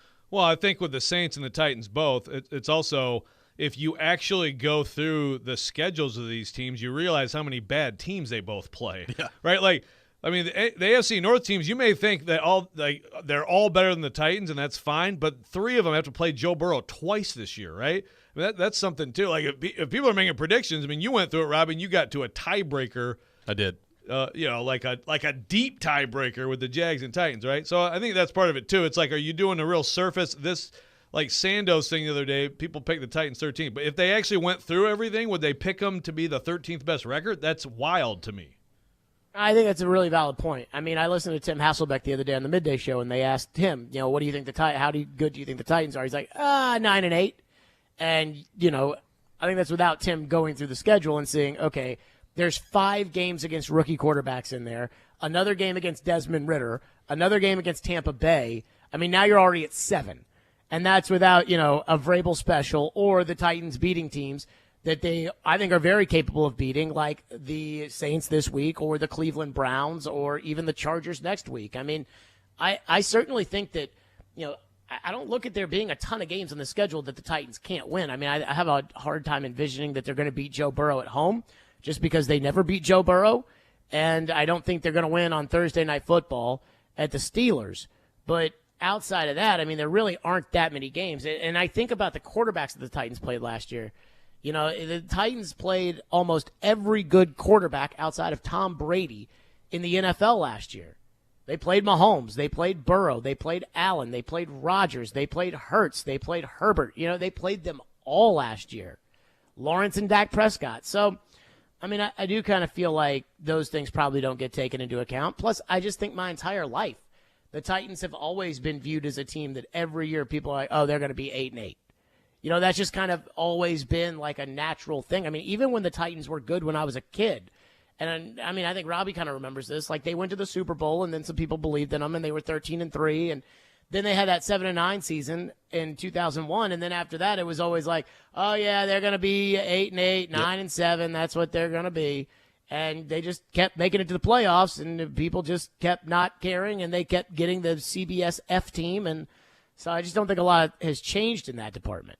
Jared, last thing for you, maybe the question of the week this week, beyond the Titans going down there and getting a win, how did the Titans go out and perform on Sunday without spitting in the faces of Vols fans? How do you think they pull that one off? Boy, I gotta tell you, I've seen some I brought this up the other day. I think you may have heard this, like, of all the opinions. And Robby, your opinion on this is welcome. Over the 8 years, that I've been doing this in some capacity or another on the radio, whether it was the Jared and the GM program or it was, Stillman and Company, I think this may be the stupidest controversy that has come across my desk in those 8 years. And that's saying something, because there was a lot to unpack in the Butch Jones era. Oh, yeah. There was, I was going to say, what about Shai Tuttle hitting himself with a helmet? There's some good ones in there. That was pretty stupid. I mean, the Predators fans have had their moments with some really stupid controversies, though none comes right to, to the forefront of my mind right away. And, the Titans fans about once every year have something that just gets up their tush that I don't understand. But this might be truly the stupidest one. Like, I had to research what this was about. I'm like, what are we even talking about here? Like, I have no idea what are we doing? And I laugh because I think that deep down inside, and Vols fans are what they are. When I found out that this was about Will Levis, I beside myself. Like, my school is a bigger he claims rival. it's not. I don't care what he claims. I know not. this is about Will Levis being drafted over Hendon Hooker. That's Who what claims it's about. It's not about Will Levis? Well, Charlie Burris is the one who started all this with his tweet, which was a quote tweet to what Withrow tweeted. It's about Will Levis. That's what it's about. Well, what did Charlie Burris say? Well, I don't know. I keep meaning to listen to it, and then I don't. But then Robby, in fact, I'd forgotten about it, and then you just brought it up again. he claimed, I don't know. It's like outreach, maybe, or I don't know. Yeah. I don't really get it. Like, what does that mean? Like, do they want them to give him free tickets or something? Because I don't like. It's about Will Levis. What's the gap between hey, we send out, little congratulations or good luck messages on Twitter, and we want all your fans to come to the game for free. Like, this isn't like Major League Baseball where there's 82 home games, and so they got to fill the stands someday so they can have Tennessee night at the ballpark. This is the NFL. I'd like to have Derrick Henry run through the tee on one of these Saturdays. See if we can set that up. There you go. See, they should have. See, I'm mad. I don't understand how they're not mad that he's their running back because he went to Alabama. Exactly. It's just amazing to me. Jared, great stuff, my friend. Have a good weekend, and we'll talk to you next week. Lots to talk about with the Titans and the Saints coming up this weekend. Yep, sounds good. See you guys. All right, Jared Stillman, our guest on Robby and Rexrode. You can check him out today at 2 o'clock. We'll continue the conversation on the Titans. Take your thoughts on that. 615-737-1025, our phone number. This is Robby and Rexrode, 1025-1063, the game. Blue Raider football lives on 93.3 Classic Hits. Hey, this Saturday, it's week 2 as MTSU battles another SEC opponent. This time it's Missouri. Coverage begins at 5. Your home for the Blue Raiders is 93.3 Classic Hits. Oh, Charlie's, that's where you find me. That southern flavor got me saying, hey, y'all. And ooh, that gooey caramel pie tastes like summertime at Old Charlie's. The sweet, sweet sounds of this song are in honor of the sweet, sweet news that Free Pie Wednesdays are back at O'Charlie's. O'Charlie's. Oh, that's good. Yum, yum, have some fun. Charlie's, born in Nashville, and it shows. Get in on the conversation at 615-737-1025. The game text line is driven by Wilson County Hyundai. Online at wilsoncountyhyundai.com. Hun, we need to stop putting off getting life insurance. I know. It's just been so busy, and I'm sure the cost is out of our budget. Well, Jen told me that they got a $500,000 term life insurance policy from Ethos for less than $23 a month. All online with no complicated forms and no medical exam. All they had to do was answer a few health questions. Wait, no medical exam and all online? I know, right? It's not easy to think about, but if something happened to you, James and I would be... Okay, I get it. Let's get a quote from Ethos right now. Wow, you were right. There's no medical exam. And Ethos makes the whole online process fast and easy. And look at these rates and coverage options. It's great protection and totally fits our budget. Ethos. They've removed all the barriers from getting coverage. Go to checkethos.com to get your free online quote. That's checkethos.com. Quote based on a healthy, non-smoking 30-year-old male with a 20-year term policy. Rates may vary. This is an important notice to consumers facing $10,000 or more in credit card debt, medical bills, or other unsecured debt. You may not be required to pay it all back because there are special programs now in effect that will significantly reduce the amount you will owe if you qualify. This is not bankruptcy or a debt consolidation loan. These programs, which the credit card companies like to keep secret, exist to aid American consumers struggling with overwhelming credit card debt by offering tremendous savings and real debt relief. Accredited Debt Relief has established a special hotline for you to call and learn what savings you qualify for. They've helped qualify consumers with over $1 billion in debt and are A+ rated with the Better Business Bureau. So don't wait. Get the relief you need during these hard economic times. For this free information, call the Accredited Debt Relief Hotline now. Call 800-658-4848. 800-658-4848. That's 800-658-4848. Want to see our smiling faces? You can watch us on Twitch, Twitter, YouTube, and Facebook Live. We are good to go. Presented by Superbook Sports, voted #1 sportsbook in Vegas. You're listening to Robby and Rexrode. It's part of this nutritious breakfast. Presented by TJ Anderson Homes of Benchmark Realty on 102.5 and 106.3 The Game and the Game Nashville app.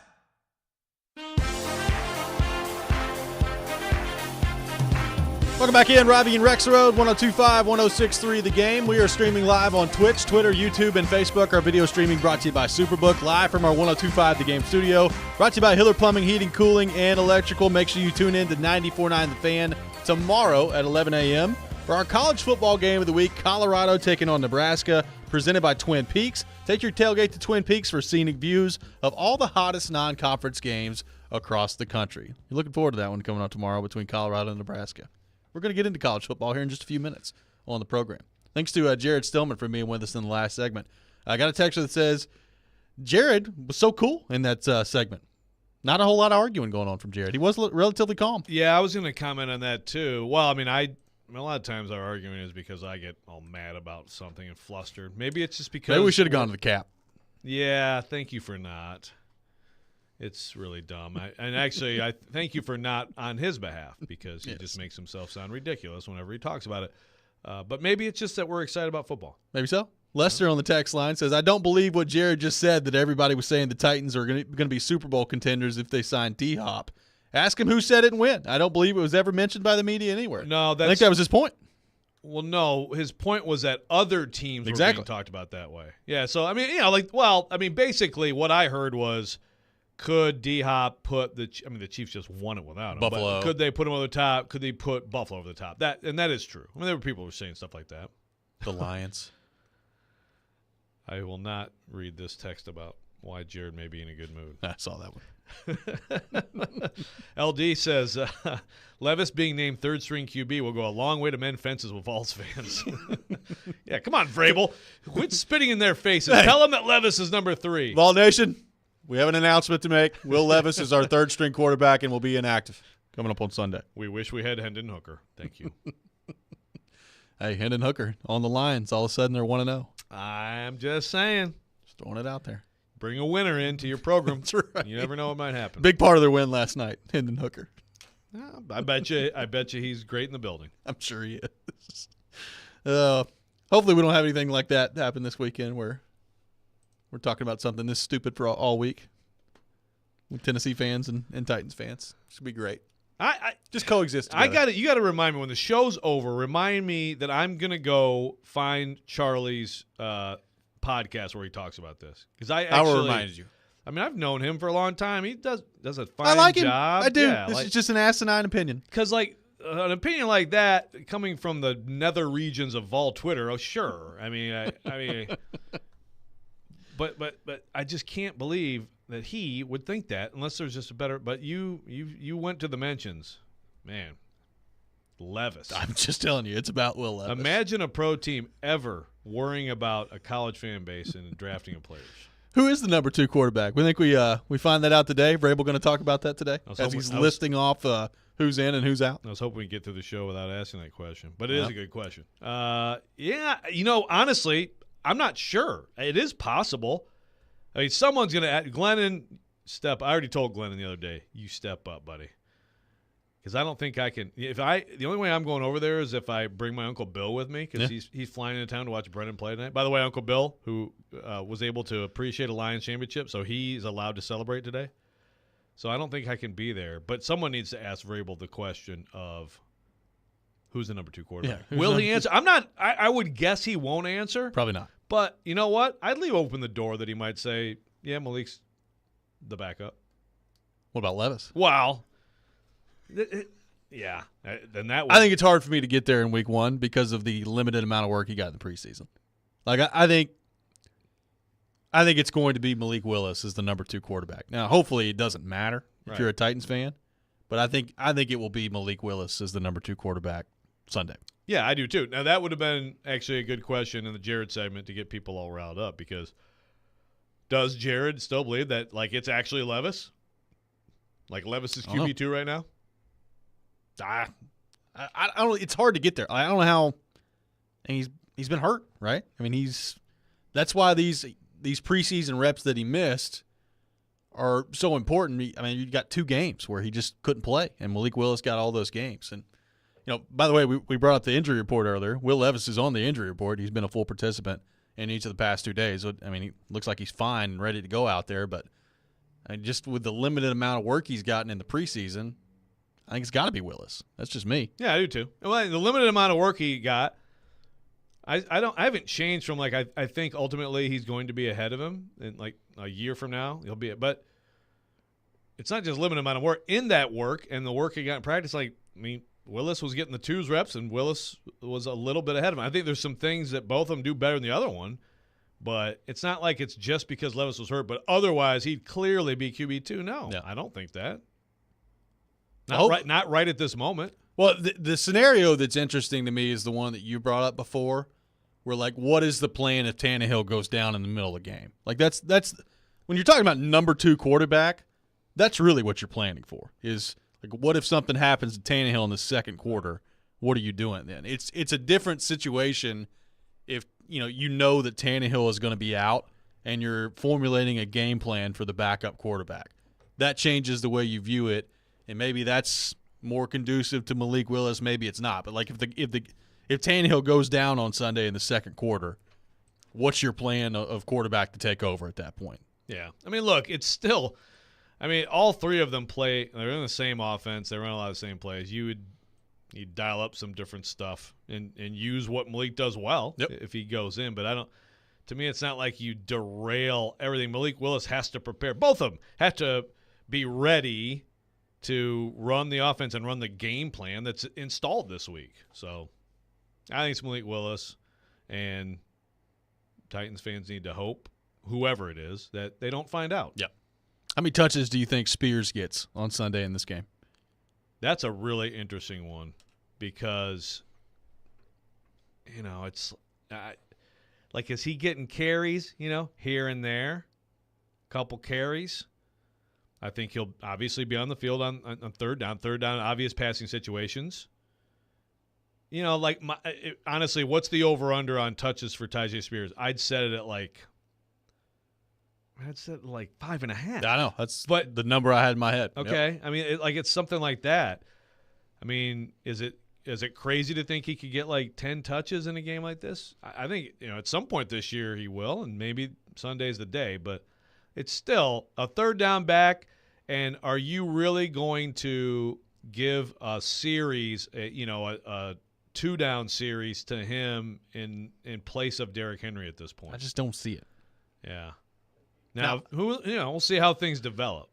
I will say I think they're more likely to hand the ball off to him than I think they were with Dontrell Hilliard last year. Like Dontrell Hilliard last year, he got some carries, but he was basically, he's the third down back and he's going out on pass patterns, which is why he led the team in touchdown receptions last year with 4 of them. Like, to me, he was more of the receiving threat. And Spears can be that. He can catch the ball out of the backfield. But I do think they're more likely to, it's 3rd and 5, and you think they're passing, they're going to hand this draw off to Spears right up the middle and see what he can do with the ball. I think he's a really gifted runner. So I think that part of it is different for the Titans at that spot heading into this year. They have not had a back since Derrick Henry became Derrick Henry. Remember, Deion Lewis was ahead of him for a lot of 2018. Yep. Since Derrick Henry became Derrick Henry, they haven't had a back close to this level of quality you got to get this guy the ball. They haven't had a back like this where you think about giving someone work other than Derrick Henry since they had DeMarco Murray and he was the starter, Yep. And again, I'm not saying Tyjae Spears is going to be a star in the league or anything like that, but he's too good to not have some things in for. And I think they'll have maybe some special things in for him. Coming up next, we'll get into some college football action. Week 2 in college football this weekend. We'll look at Vanderbilt taking on Wake Forest, Tennessee and Austin Peay, and the big college football matchups in Week 2, Texas at Alabama, Colorado, Nebraska, all that coming up and more. This is Robby and Rexrode, 102.5, 106.3, The Game. It's a long summer. But don't worry. Hockey will be back soon. You'll hear every slap shot, save, hit, and of course, knock down in front, rebound, and the score! On your home for Smashville, 102.5 and 106.3, The Game, and the Game Nashville app. Is it October yet? It's Raymond and Austin. We're back on All-Star Sports Radio. Celebrating their 30th year, our sportsbook and casino sponsor, BetUS.com, is offering a 125% sign-up bonus plus up to 30 risk-free bets. It's called Bet Protect, the perfect offer for crazy plays, like the famous butt fumble. It's the GOAT of embarrassing plays. Really, remember when you bet me you could do a live show with a GOAT as your co-host, and he face-kicked you? Thankfully, I didn't take the under on that one. Anyway, folks, get Bet Protect today. The industry's biggest 125% sign-up bonus plus up to 30 risk-free bets. BetUS.com, where the game begins. Caroline Fenton here for my friends at Sean Hammond's Jiu-Jitsu Academy. They supply a very safe and family-friendly environment with classes daily. Classes range from Brazilian Jiu-Jitsu, Muay Thai, cardio kickboxing, ladies and kids programs, and so much more. Black belt instructed classes for men, women, and kids of all ages. You'll gain knowledge in self-defense, get a great workout, and get in the best shape of your life. Located at 2909 Armory Drive in South Nashville, call Sean Hammond's Jiu-Jitsu Academy today to set up your free trial. Learn more at SeanHammondsBJJ.com.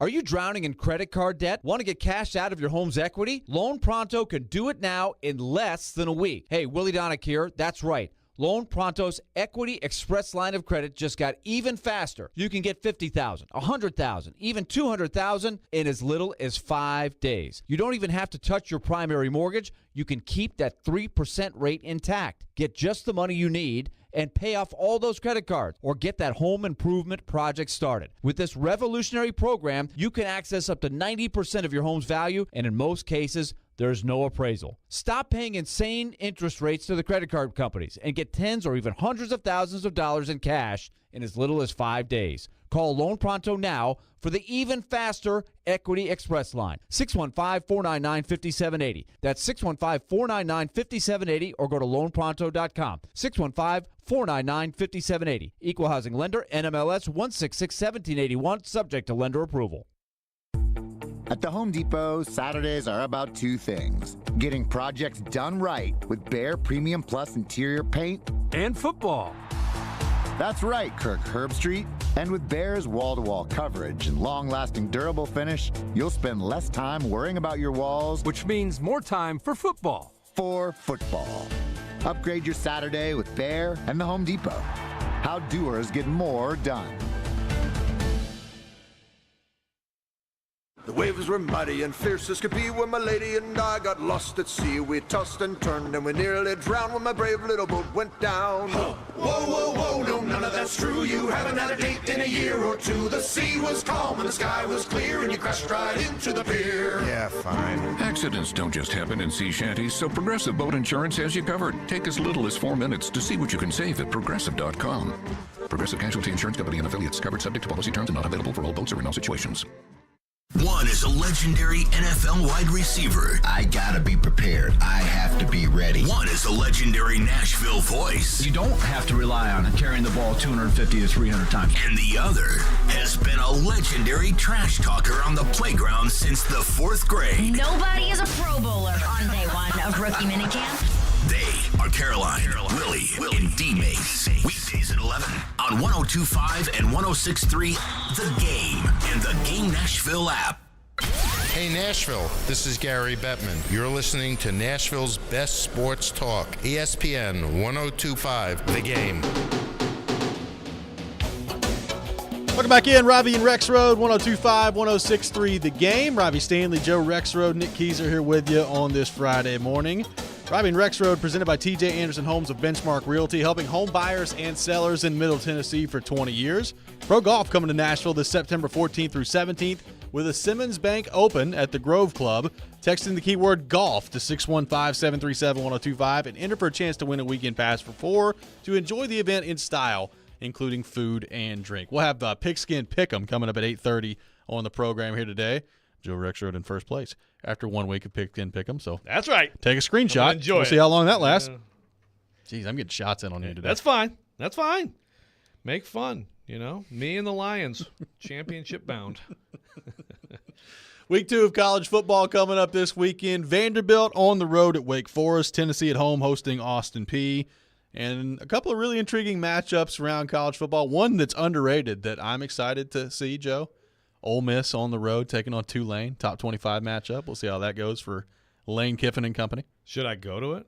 Maybe. I'll be there. You will be there. I'll be there. I probably won't because I have other games to watch. But, yeah, I know that Michelle and Ryan will both be at the Ole Miss Tulane game. Absolutely. Working. Texas, Alabama this weekend in a big one. So looking forward to that. We'll get to those coming up here in just a few minutes. Let's start with Vanderbilt at Wake Forest. So Vanderbilt going on the road. They're 2-0. The performance against Hawaii was a little bit underwhelming. Now, I do agree with Clark Lee. I think Hawaii is better this year, and I think they're going to win some games out there, but we'll see what that looks like. First half against Alabama A&M, honestly, is pretty rough for Vanderbilt, and then they figured it out in the second half and pulled away in that game. So you're 2-0 heading into this game, which is right where you hoped you would be heading into this game on the road. You're a 10-point dog on the road heading into Wake Forest on Saturday, 10 a.m. start. So that's an early morning start, earlier than really any college football game that I can usually remember. I don't remember the 10 a.m. starts, but it is what it is coming up tomorrow for Vanderbilt at Wake Forest. What do you make of this matchup? What do you make of the line? Wake Forest, a double-digit favorite in this game, 10 points at home against Vandy. It's hard, it's just so hard to know. I mean, neither team has played a team that should be competitive with them. Now, Hawaii was a lot more competitive with Vanderbilt than we all anticipated. Alabama A&M probably for longer than we anticipated. Wake Forest blows out Elon. Look, it's a solid program now. There's no doubt about it. And I mean that's the thing about Wake Forest. They've gotten to a certain level under Dave Clawson, I think, of talent. They got a style they play. That offense is really fun to watch. It's tough to deal with. Last year Vanderbilt really had some good stretches early in that game. They got away with turnovers. But they also, they gave up some big shots in that game. It is tough. The slow mesh, Huckley was talking with us about it the other day. I mean, it is really difficult if they're able to, hold the pocket and let the quarterback operate in there. It's difficult to deal with that. Mitch Griffiths is, the guy in for Sam Hartman. I think Vanderbilt at its best, in which we haven't seen yet, can be in this game and have a chance to win it. Will Vanderbilt get to its best? How much does it matter that you did play 2 games at home against teams everybody thought you're going to blow out, and now you're on the road against a legit team, and this is a huge game? How much does that matter during the week? How much did it matter this week? We were over there. Yep. I mean, Kaharski was in the building yelling. That might have given him some motivation alone. So. Just hearing him through the walls, complaining about the Titans. But I'm very interested in this game, and I think Vanderbilt can hang. Wake Forest's defense, solid, but I think Vanderbilt has the offense to score points on a lot of people on their schedule this year, Wake Forest included. Well, this is such a big game from a postseason standpoint, right? If you're trying to get to 6 wins, if you're Vanderbilt this year, you're 2-0. Hasn't been pretty, but you're 2-0 nonetheless. If you can find a way to win this one and put yourself on a path where you're taking on UNLV next week and you get to 4-0 in conference play, I mean, you still have to win 2 SEC games after that. But I mean, there are, I think, some winnable SEC games that are on your schedule this year. We've talked about worst case scenario if you're going to make a bowl this year if you're Vanderbilt. Worst case scenario coming out of conference play is probably 3-1. In order for that to happen, it would be a huge boost if you could go on the road and get a win against Wake Forest and find a way, when non-conference play is all said and done with, to be 4-0 heading into the SEC. That would be gigantic in terms of trying to get to a bowl game this year.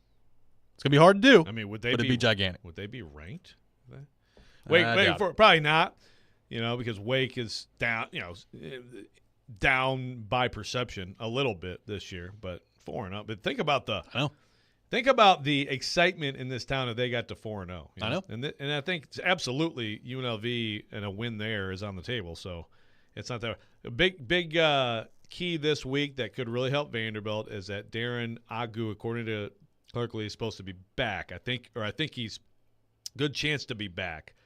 That's a big deal. You gotta have more 4-man pressure and just someone who can really give an offense. I've been excited to see him this year. He played some as a true freshman, and that's just asking so much of someone. But he's a legit talent, and that could absolutely make a difference for Vanderbilt on Saturday. Joe, on the Tennessee front, obviously, I mean, there's not a ton to talk about in the Austin Peay game coming up on Saturday. They're going to be wearing the smoky gray kind of combo Condredge Holloway throwback jerseys, which Tennessee fans are excited to see. But, I mean, really the question from the game standpoint is, what does the offense look like? How quickly is Joe Milton out of the game? How much playing time does Nico going to get on Saturday? I mean, there's a lot of that heading into the game. Now, one thing that is interesting about Tennessee this week, Keenan Peely is injured, and he is going to be out for a few weeks. I don't know exactly what that means and what that timetable looks like, but we've talked about Peely and the role that he's playing with Tennessee this year, the veteran linebacker that he is. Now, Tennessee does have some depth there. You've got Elijah Herring that's probably going to step into that role. Arion Carter can be there as well. So it's not like Tennessee doesn't have linebackers beyond Peely, but that's a big loss for them if he's out for an extended period of time. And with the Florida game looming, if he's not able to play in that one, which it doesn't look like he's going to be able to, that could be potentially a pretty big loss for Tennessee's defense. Yeah, no, I think it is. But you know what? It's one of those things where you have to take the benefit of it, which is Herring and Carter get more snaps, and those guys are the future. I mean, I think next year those are the two guys in there. So a game like this, certainly, it's like, hey, more snaps for them, accelerate the process a little bit. And then, you're going to – I mean, you are going to miss him against Florida. The way that I've understood it is, Beasley, Peely, there's a clear top two. But if you watched that Virginia game the other day, I think you also saw both of those guys running around looking pretty good. I mean, so there's a lot. So you got to hope that ultimately this turns out to be a benefit long run. I still think the Vols are going to smoke Florida. That's just my opinion right now. I'm sure you'd like me to shut up about that, but I would. I just that's what I think. So I think ultimately you get him back for to me it's frankly I think they're going to smoke South Carolina too. My gosh, I'm changing my prediction to 11-1. I think you need him back by Texas A&M. Texas A&M is the game I'm looking at for Tennessee right now. That's that's an interesting one. It is. They have got some talent, and who knows? This could be the year with Bobby Petrino that they actually look like a top 10 football team. But yeah, it's not great, but you're going to have some injuries too, and you do have quality depth there. I mean, really talented players in Herring and Carter. Michael in the text line says, "Go Govs on Saturday. Austin P alumni, 65-3 Tennessee." That's what Mike says. Fly is open. Let's go P. That's right. Texas, Alabama down at Bryant-Denny this weekend, Joe. Alabama 7-point favorite in this game. What do you think of this matchup? How much of a chance do you give the Longhorns to go on the road to Alabama and win this game? I give them some chance. I give them a chance. This is the Texas thing, obviously. It's on and on and on. It's, look at all the talent and everything, and then they underwhelm.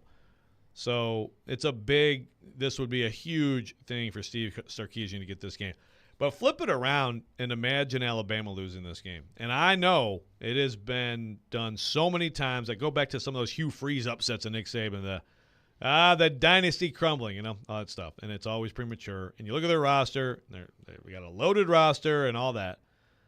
But if they lose at home to Texas, first of all, it's bad for the SEC. I don't care what anybody says. There's no other prove-it games for the SEC at the top of the SEC and the rest of the non-league schedule, right? Tennessee, UConn, but yeah. Yeah, there you go. Well, UTSA. UTSA is pretty good, man. Yep. I mean, it's a bad non-league schedule for the SEC, but the Alabama discussion, whether you think it's stupid or not, or will be stupid or not, it'll not be good. I mean, I think Alabama's going to grind it out with their defense and with their run game. I think it's going to be a very good football game. But it's a big game for Milroe. It's a big game. It's one for thing Milroe. to light up MTSU, and he did. He ran all over the place. He made some good throws in that game too, by the way. Made some really good throws in that game. Can you make those throws against teams like Texas, or once you get into SEC play, making those throws? Because while he's really gifted as a runner and he's really good, and we saw it last year when he got in against Arkansas, he changed the game with an 80-yard touchdown run. How much can you really do that in the SEC? You got to be able to do more than just run around back there. So big game for Milroe coming up Saturday. Yeah, made some good throws, but you're talking about some long developing plays, all day to throw, and very open receivers. It's just and a couple of those plays again, very nice balls, but can you actually throw passes like that into tight windows and make those big plays on 3rd and 8? I don't know. I mean, I still think the quarterback situation at Alabama could see some upheaval this year. Yeah, I mean, Buckner got in there against MTSU. Simpson got in there against MTSU as well. So you're not going to see all three of them tomorrow. I would be shocked if you saw that, but I do think Milroe is probably going to get the first crack at it, and then we'll see where it goes from there. Quinn Ewers last year, when Texas was at home, they were winning, and he was playing really well, and then he got hurt, and Alabama comes back and wins the game. So obviously he's got to stay healthy, but if he does, what does that mean for Texas on the road? Could get pretty interesting. I mean, Alabama wins that game because Bryce Young somehow makes himself 2'3" taller and escapes a sack, and then you had the two stars make huge plays, or they lose that game. Yeah. So I think it might be a good one. 615-737-1025, our phone number. We'll take your thoughts on our phone and text lines, driven by WilsonCountyHyundai.com. Coming up next, it is time for the Rex Rant with Joe Rexrode. You can check it out every morning at 7:45 here on the program. We will do that next. The NFL season is back, and so is our NFL pregame show. Join Jared Stillman, Chris Sanders, and Derek Mason at Twin Peaks in Madison this Sunday from 9:30 to 11:30 as they break down the Titans' Week 1 matchup against the Saints.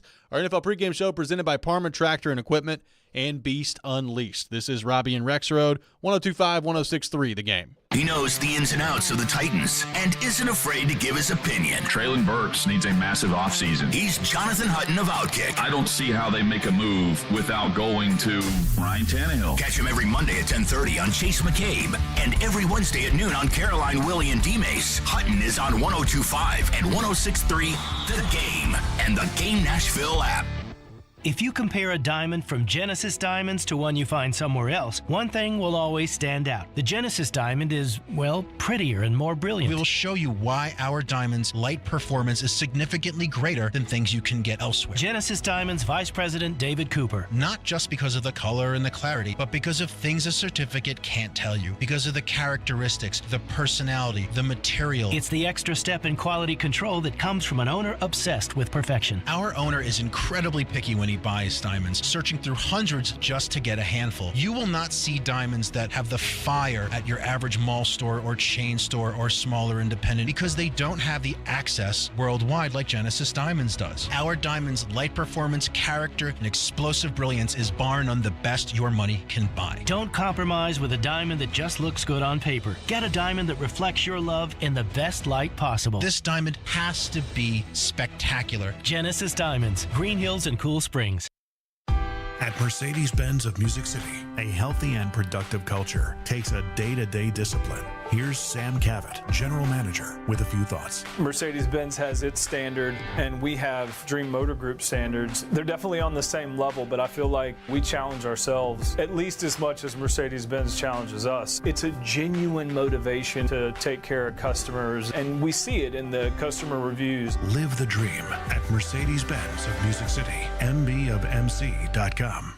In 1972, a Nashville family business story began when Bill and Beverly Finley founded Volunteer Hose and Gasket. 3 generations have grown the business into the local industry leader supplying just about anything to anybody, from the largest of contractors to your neighbor that mows his own yard. Over 1 million items in stock: belts, belting accessories, gaskets, gauges, hose fittings, hydraulics, industrial hoses, lubricants, sealing products, tubing, fire protection, and more. All at volunteerhose.net. If Volunteer Hose and Gasket doesn't have it, then you probably don't need it. Call them at 615-242-0461.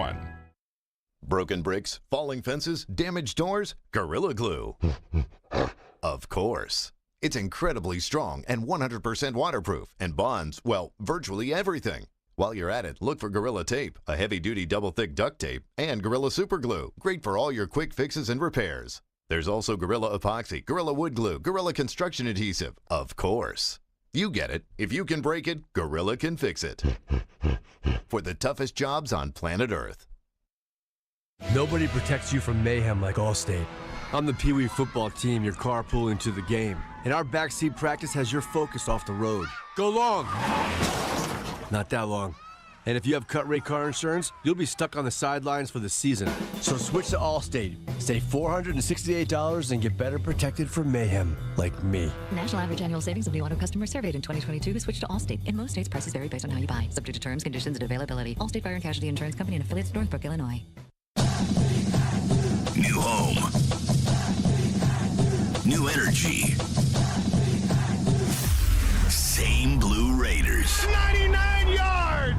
Touchdown, Middle Tennessee!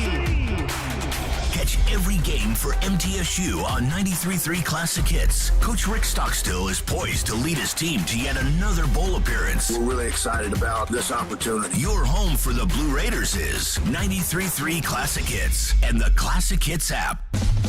You're listening to Robby and Rexrode, presented by TJ Anderson Homes of Benchmark Realty on 102.5 and 106.3 The Game and the Game Nashville app. Sometimes he wakes up on the wrong side of the bed. And sometimes he's just, well, Joe. Awkward moment, let's do it. This is the Rex Rant, now on Robby and Rexrode. We the Detroit Lions. We the Detroit Lions. Stop playing with us. A mighty team that will not yield. We ain't done yet. I wake up in the morning, I piss excellence. We can overcome anything as long as you guys just hang with it. What a win for the Lions last night. Welcome back in, Robby and Rexrode. It's that time of the day, time for the Rex Rant with Joe Rexrode here on the program. Is Nick like a phone app that like hears you say something and then they read your mind? All of a sudden you get an ad for something you're thinking about. Like, gosh, I really need to get some kitchen cleaner, and then a kitchen cleaner ad puts up on your phone. Maybe so. Are you AI? Because how did you know that I was going to rant about the Lions? Intuition. It's pretty low-hanging fruit today. It is pretty low-hanging fruit. I suppose that's true. Well, that's fine. I have no problem going to the obvious. Look, we're not going to do this year, folks, okay? Yes, we are. We're not going to do this year. I went through way too much in my life because of the Detroit Lions. You are not going to troll me every time the Lions win a game this year, okay? They won a freaking game. You know why they won a game last night? Because the Chiefs, two of their top three players didn't play, and because Kadarius Toney takes a perfect pass and Patrick Mahomes says, "Here's a free touchdown, Lions," and drops another pass, and good for the Lions. Let's see. Last night, Andrew Schulman, Lions, Dylan Boucher. So much for the Lions getting throttled. I got you making jokes about the Super. That was pretty good. Hey, you want to know a text I got from my dad last night when the Lions scored their first touchdown? Here's what it said. Little Rexrode quietly coming to life inside Joe. Oh, man. Glennon texted me last night and says, "How's little Sparty doing?" I'm like, well, he's not as excited as he used to be because, like, cool teenagers are just like, yeah, okay, whatever, man. It took the first touchdown of the season. Amon-Ra St. Brown strolling into the end zone last night. My dad's like, Joseph's childhood's coming back to life right in front of our very eyes. Let me promise you, okay? Let me promise you. I mean, all NFL teams win some games and have some good stretches, make the playoffs. There is no illusion here, okay? In the end, I will prevail. I will win. So if you guys want to troll me, I mean, look at the Greg Anderson with the George Michael guitar tweet. And you've gotten it all morning on the text line about the Lions. All morning on the text line. I got Johnny DeSilviera saying, does this mean Joe Rex is going to pick against the Lions the rest of the season? Reverse psychology. Very nice. Gregory Anderson has a Don't Stop Believing. And by the way, that is perfect because, Steve Perry sings a song about South Detroit, which doesn't exist. It's called Downriver, Steve. I mean, my brother-in-law, because last night in a text thread, I'm like, yeah, they stink, man. Just stop. And he's sending me, he's trolling me all left and right. I mean, it's fun and all, but I've been through too much, and I went through a serious life change, and it's a fantastic life change that it's not going to change, okay? It's been 25 years or 24 years? 25 years. Whatever. Basically a quarter century of a better life without them. So, hopefully, I mean, I think do we talk about the Lions too much on this program? Well, maybe before, but not now. Probably don't talk about them enough. Yeah, they're not gonna be that good, guys. Okay? And if they are, good for them. I don't think that you all need to attack me because of it, okay? You don't understand what I've been through. I've told some of the stories. I haven't told all the stories. I've told some of the stories, okay? Young Rexrode is very hard. Very, very hard. So please, please give me some grace in this difficult time of the Lions actually looking like they might be a good football team because it will not be real. It will be a mirage. Paul on the text line has tweeted in a picture of Chubbs from Happy Gilmore with the hand that got bit off by an alligator. It says Kadarius Toney's hands. Yeah, it's a tough one. I saw that one. Will says Joe Rex load of BS. Wow. I don't know what that's in reference to, Will, but that's not very nice. Dustin on the text line says, "I'll take the Lions. You take the field. $100 a game. We settle the bet at the end of the year." Some high stakes from Dustin on the Lions. Okay, so in other words, you take the field like their opponents. Their opponent every week. Yeah. Amen. So they're 1-0 right now, so it wouldn't count for this game. I'll do that. Probably not. Taking Seattle next week. Well, I'm just saying, like in the end, they're going to be sub 500, so I'll win money. But you know what? I want to say, because my Uncle Bill's coming today, and so he's coming to watch little Nolensville Knights. That's a winning team right here. Yeah, United. And Uncle Bill, again, he is understandably still obsessed with the Lions. He has a Lions license plate because he was there as a kid when they won a championship. Yeah. And so I feel terrible that he's gone. He just got somebody in the Hall of Fame. Yeah. Just got exactly with Kaharski. But still, think about that. So he was like in second grade, and he's like 75. Yeah, I mean it's a lifetime now. Most of his life is just but at least he got to experience that. If my Uncle Bill could see another championship, man, I think I'd forgive the Lions for everything. Corey in Clarksville says, Rexrode and the Lions, such a toxic relationship. He's had too much heartache. I mean, I will say, we're at SEC Media Days, and Gary Danielson comes strolling out right in front of us. And you could see it all coming back for Rexrode right in front of him. Like, oh, man, Gary, 5 interceptions. In 1983, how do you throw 5 interceptions in a playoff game? He barely threw 5 passes in 1983. He had Billy Sims in the backfield. Billy Sims had like an 80-yard run in that game. He threw 5 picks. I gotta say, and I know why they won the game last night. I know that Travis Kelce didn't play. And I know Chris Jones didn't play. I know Kadarius Toney basically turned around and handed the ball to Brian Branch there for the touchdown. So I get all that. They look pretty good. They look like a good team, I will say. The Lions do. I like them. Well, look, I mean, it's like the Jags. It's the same idea, right? I mean, if you pick at the top of the draft over and over again, you have to be unbelievably incompetent to not get better at some point, don't you? I mean, of course, and every franchise, every team in this league has ups and downs, and they get better. But if your ownership's bad, you're going to find a way to screw it up. You're going to hire the wrong people. You're going to make the wrong decisions, and it's been decades and decades of that. And I just cannot buy that that's just going to be overcome. I'm sorry. So let me ask you this: like, if they do win the division this year, they're a pretty good team. Is that proving you wrong? Like, is that what do they have to accomplish this year for you to say, okay, I was wrong about the Lions? They've won 1 playoff game since 1957. Okay, I know. Is that it? Is it winning a playoff game? I mean, if they were to win a playoff game, that'd be something. But the point of this all is to win a championship. I know. So that's what they have to do: win a championship. They're not going to win a championship ever. We talked about the Titans having a successful season the other day, and we talked about winning the division and playoff game, and now it's the Lions have to win a championship. Well, you're asking me what's it going to take for me to change my mind? The Lions. That's what it is. You must win. Well, I'm sorry. I mean, any team in this league can get to like 9-10 wins. Anybody. They all do at some point. Who cares? Doesn't mean crap. He's kind of ugly, though. I just enjoy it. Like, I was even on Twitter last night and so far on the text line this morning, people are really enjoying this Lions victory on your behalf. Yeah. It's going to be a season-long thing. Yeah, and I almost regret opening up all the wounds, because now you guys are pouring salt in them. I don't appreciate it. JC in Goodlettsville says, I'm a Vandy fan, Joe. Enjoy it and believe. Lost to Tennessee from 1983 to 2005. Don't tell me about insufferable fan letdowns. It's from JC in Goodlettsville. That's a fair point. Like, if you've hung in through all the times with Vanderbilt football, you are an absolute champion. That's right. 615-737-1025. This has been the Rex Rant with Joe Rexrode. You can check it out every morning at 7:45 here on the program. Coming up next, we'll be joined by Teron Davenport. We'll get his thoughts on the Titans Week 1 matchup against the Saints. Looking forward to that. Make sure you tune in to 102.5, 106.3 The Game tomorrow for Vanderbilt football. Commodores kicking off at 10 a.m.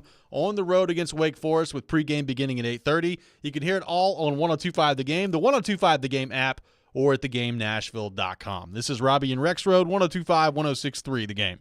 Every day we are live and local. You need to give Ryan Tannehill a 2-year extension. There haven't been too many coaching changes for the Predators. And your source for Nashville sports. I think that's what the Titans need. Players who can score. We are Nashville's best sports talk, 102.5 and 106.3 The Game and the Game Nashville app.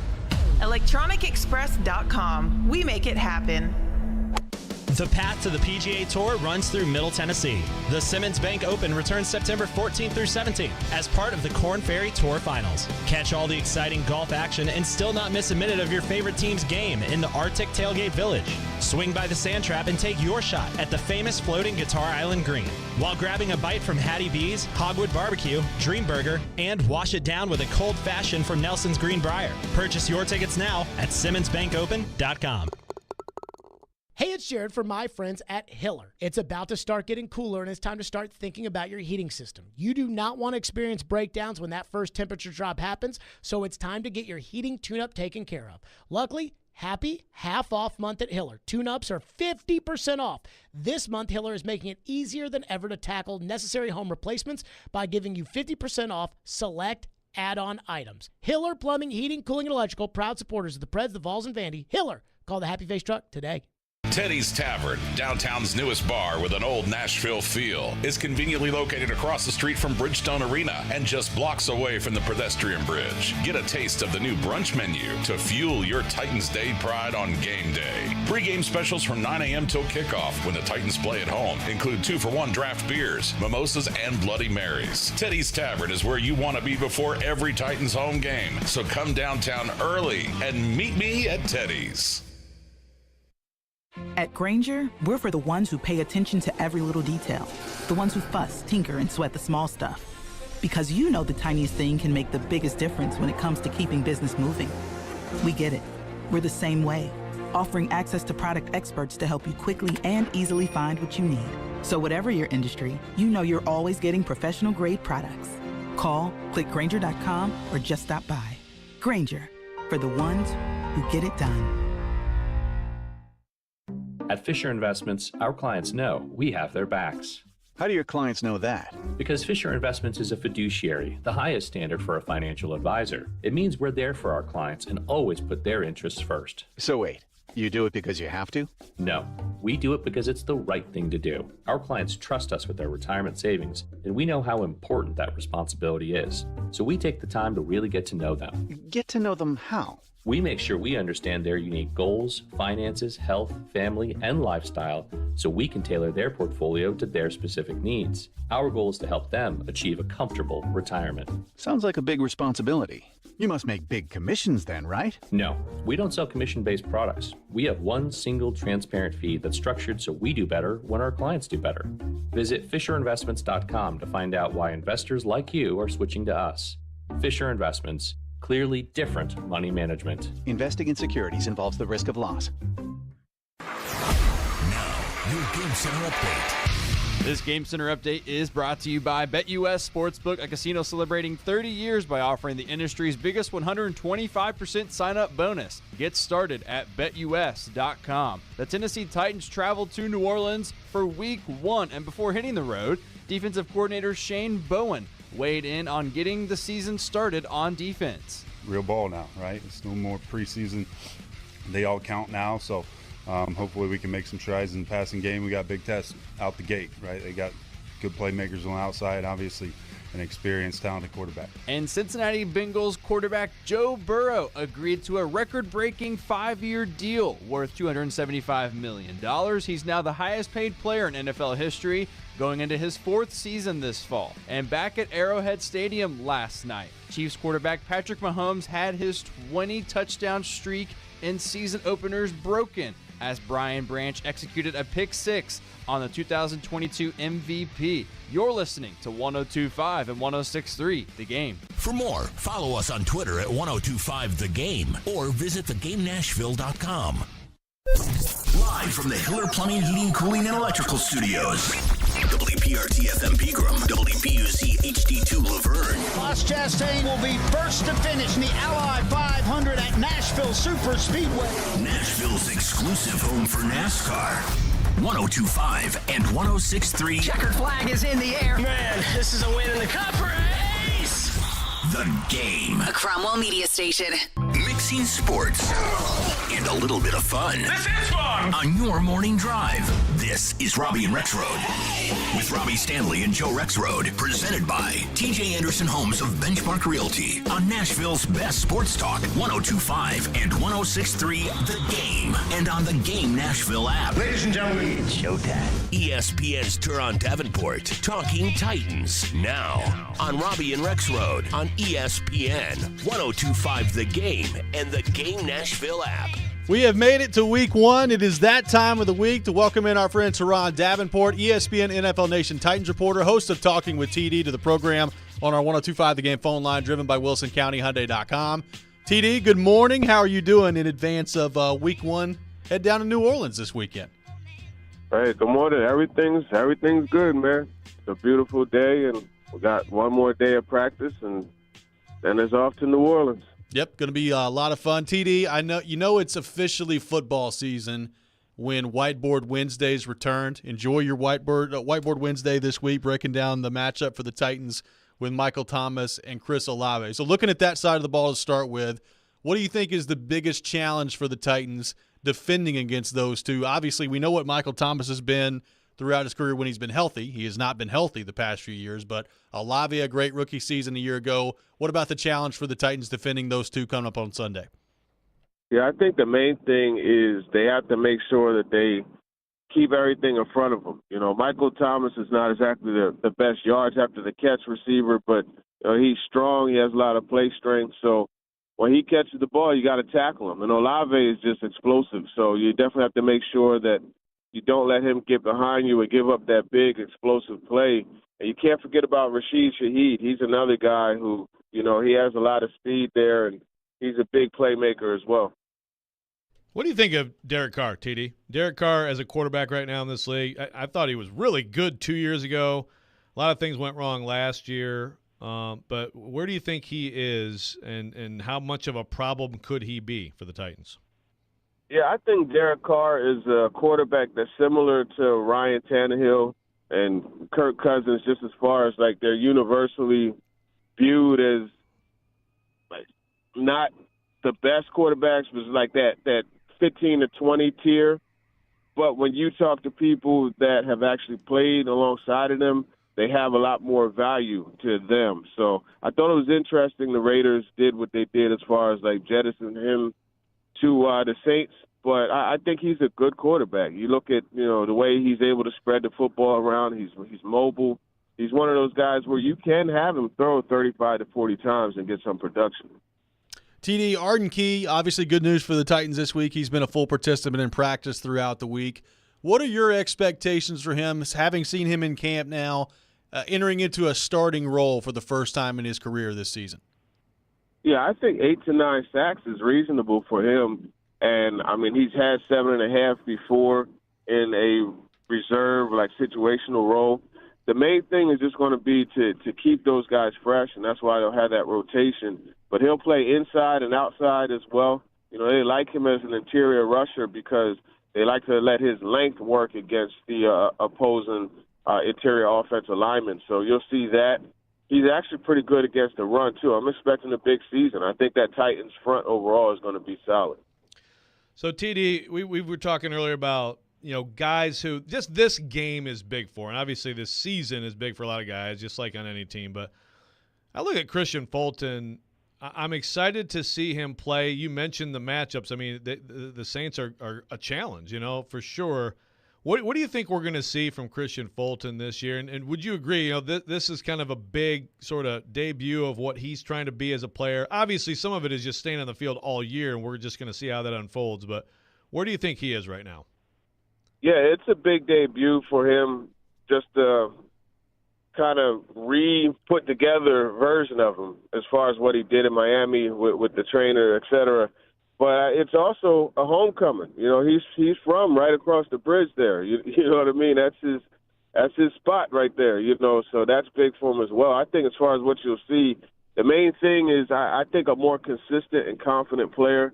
I was talking to Chris Harris yesterday, the DB coach, and he said that Christian is starting to emerge as a leader in that DB room, and that's a sign of confidence and maturity. And he's had a solid camp. The main thing for the consistency part is to not fall asleep over there if they're not going his way. And you saw that in the opener last year where he kind of fell asleep and Daniel Jones uncorked a very un-Daniel Jones-like throw, and it was a long touchdown. So that's the big thing, just being more consistent and from a play-to-play basis. And a part of that is not only stepping up when you're going against a top-tier receiver, you have to do it when you're going against the others as well. Teron Davenport with us here on Robby and Rexrode. And TD, we've heard from a lot of Titans fans this week, upset at kind of the national view of the Titans heading into this year. And we've talked with you about this before in terms of the expectations for this division, mostly everyone picking Jacksonville in this division to win it. Why do you think there's such a disconnect nationally about what the Titans could be this year, and then here locally what expectations are with this fan base for this team? It just cracks me up how concerned people are with the national media's perspective of the Titans. Who cares? You know, if I was a fan, who cares? So what? But the reason why is because they're not a sexy team.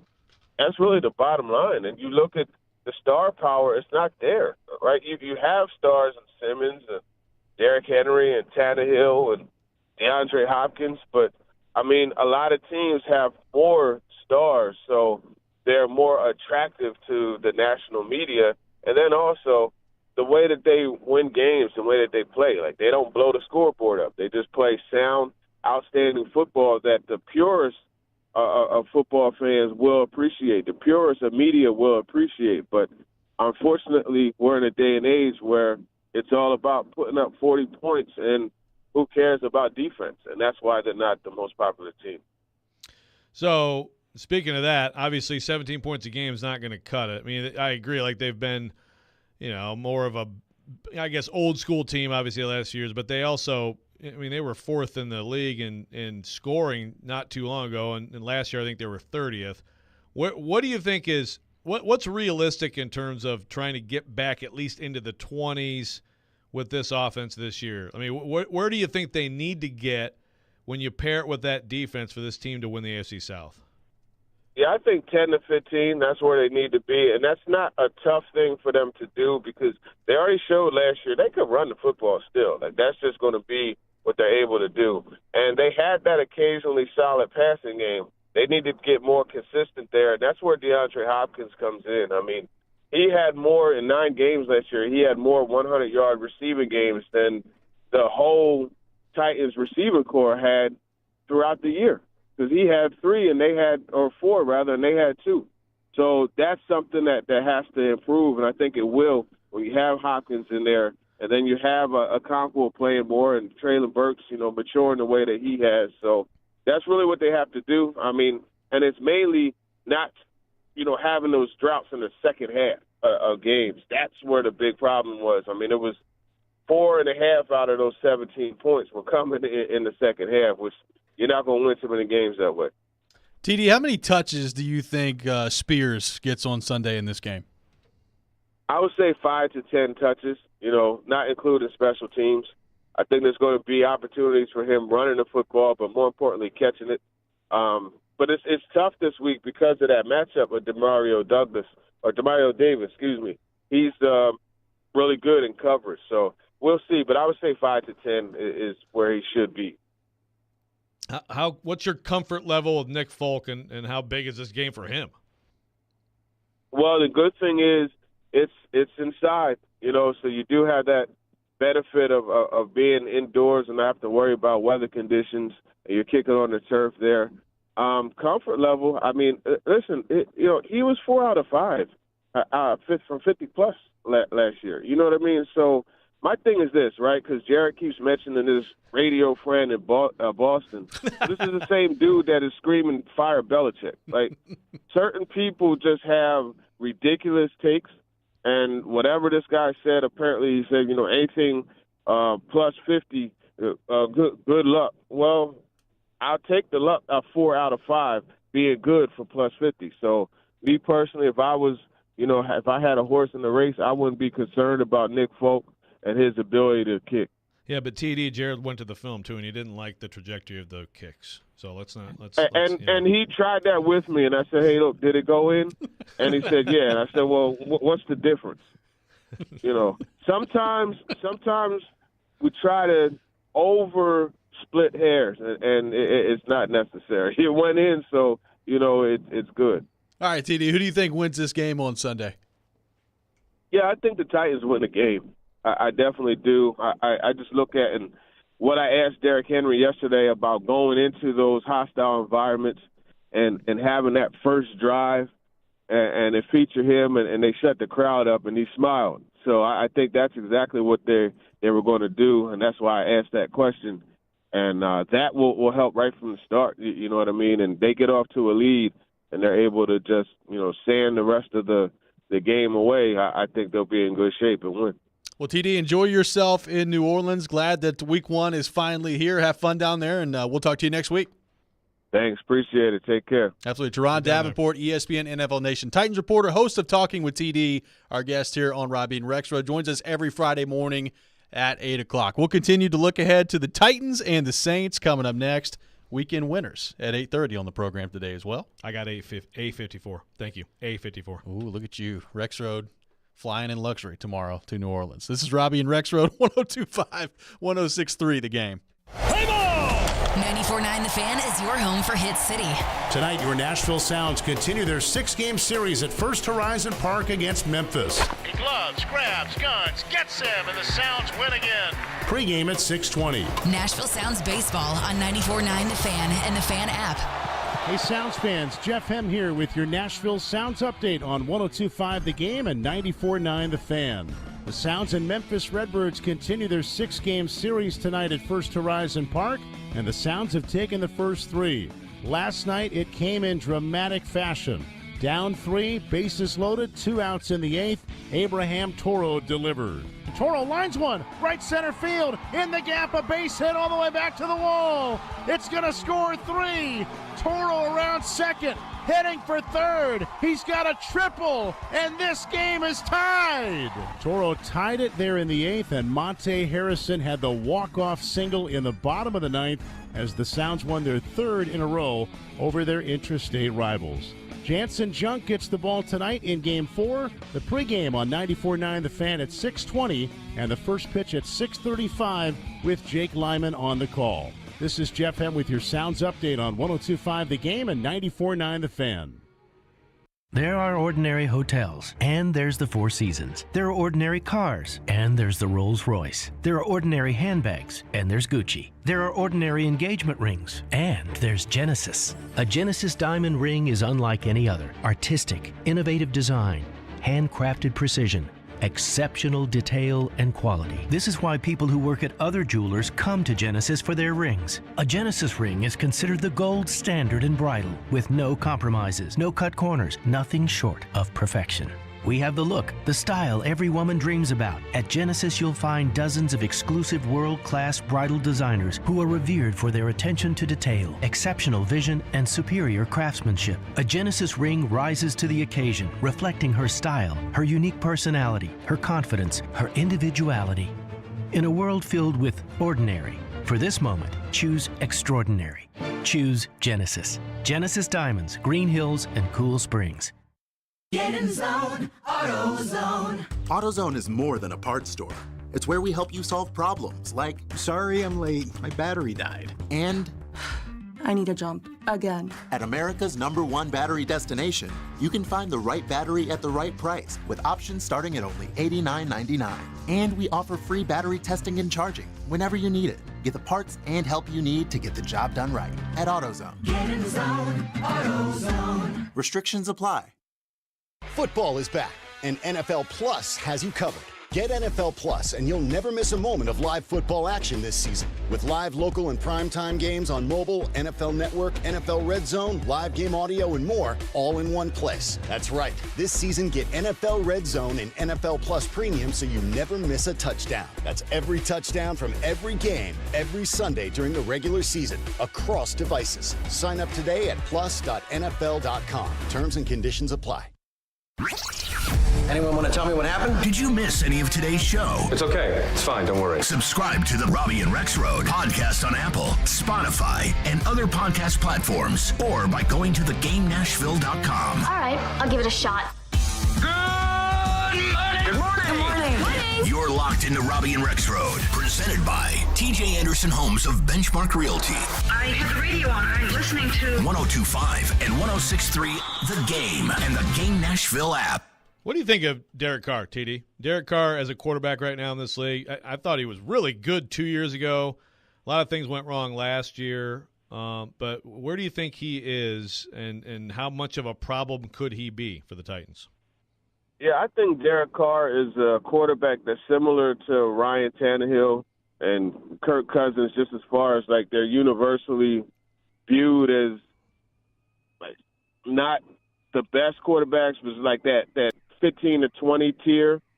But when you talk to people that have actually played alongside of them, they have a lot more value to them. So I thought it was interesting the Raiders did what they did as far as like jettisoning him to the Saints. But I think he's a good quarterback. You look at, the way he's able to spread the football around. He's mobile. He's one of those guys where you can have him throw 35 to 40 times and get some production. That was Teron Davenport with us in the last segment. Derek Carr and the Saints ready to play host to the Titans coming up this weekend. We'll take your thoughts on that. 615-737-1025. I got some tickets to give away to see Smashing Pumpkins at First Bank Amphitheater tonight. Be caller number 5, 615-737-1025. Our phone number, 615-737-1025. Caller number 5 will win a pair of tickets to see Smashing Pumpkins at First Bank Amphitheater tonight. So make sure you get on that. For the record, I saw them in 1994 at Breslin Center. Did you? It was awesome. How was it? Oh, so good. That's good. It's one of the best concerts ever, man. 1994, Siamese Dream. Robby and Rexrode, presented by TJ Anderson Homes of Benchmark Realty, helping home buyers and sellers in Middle Tennessee for 20 years. So, Joe, we're going to get to our picks coming up here just a few minutes in Pigskin Pick'em, but your keys to a Titans victory down in New Orleans coming up on Sunday as we enter into Week 1 play. A very unpredictable week in the NFL schedule. I'm bad with keys because I know that's why I keep doing it. Yeah, that's fine. It's better than talking about the Lions. My keys are, my keys are. Don't my turn the keys ball are. Hey, how about that? Maybe we could do something like that with the rant. Win the turnover battle. Yeah, exactly. Win the turnover battle, win the field position battle. Third down efficiency, third down defense, red zone efficiency, red zone defense. But I do actually. I agree with something that Jared said earlier, which is the big play concern, because I really think that's the Saints' hope of having a decent offensive day is they have got to hit some of those. I don't think they're going to, and this is also cliche too, but I don't think they're going to have a lot of success. They may have plenty of 20 to 20 success, but I don't think they're going to have a lot of success just going up and down the field with long drives and getting touchdowns and getting it done in the red zone against the Titans. They have to hit them with some big ones to me, and that obviously those are game-changing plays in any game. So can you keep them from that? How much can you affect, Derek Carr there's going to be some opportunities for him to make plays like that, but affect him consistently, and you can erase some of those, those plays that might hurt you. So, it does start with that pass rush dominating a football game. I think that's how the Titans are going to win a lot of games this year, starting out with those guys. And I think that they could be as effective, or right in the range of as effective as they were in that incredible stretch 2 years ago when they actually had Bud Dupree going and they had Simmons, Autry, Landry at a high level. And you think about the Chiefs game, the Chiefs couldn't do a freaking thing against them 2 years ago in Nissan Stadium. They go out to the eventual Super Bowl champs and clamp down on them. That is how they could look this year, I think, with a little bit different group of players. And I think Arden Key could be better than anything we saw from Bud Dupree. So that's it. Dominate the game. Don't give up the big plays. I think offensively, the Titans, I still think ultimately they're going to have good rushing production, and you'd like to see a little bit more efficiency in that. You'd like to see fewer 1-yard runs on first down or 1-yard, 2-yard runs on 2nd and 10 and things like that. But I still think ultimately, think about the Lions last night. Let's go to the Lions.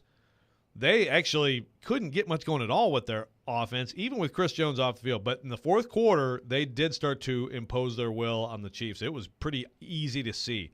the Chiefs were gassed. There's a different thing about playing in a full NFL game for that first time. Yep. And that's where in that fourth quarter, the Titans, I think it's the same formula. Even though their offense is going to be different, and I think they're going to do some creative things and they can be more balanced, ultimately, I think that's still how they're going to win games this year with their defense and with grinding teams out in the fourth quarter.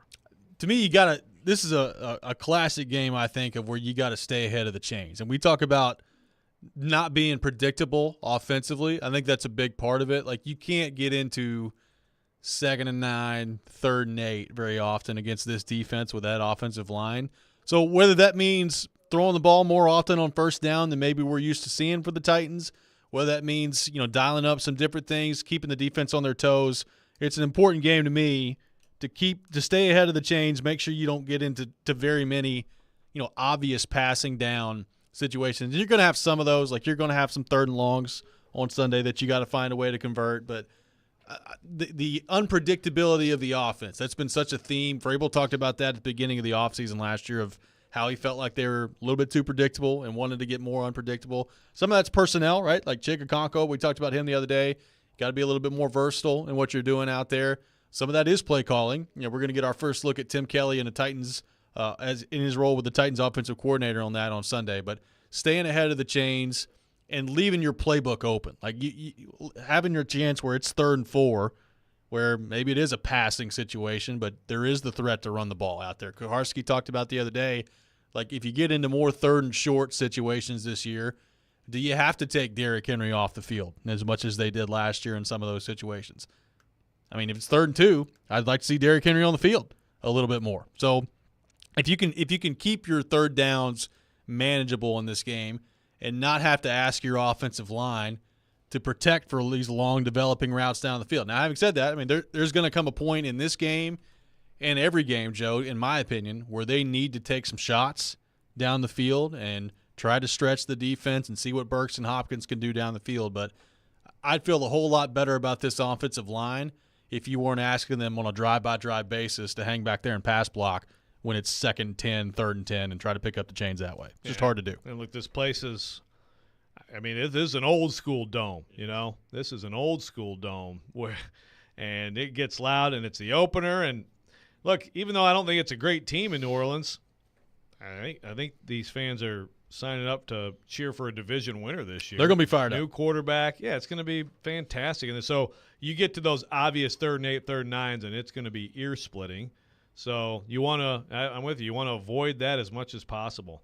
I just want to see just keeping them off balance. You know what it is. It's like, Coach Mack talks about chasing calls, and it's so easy to see when an offense gets in a groove like that and a D coordinator is trying to catch up with it. And I just didn't see enough of that last year with the Titans.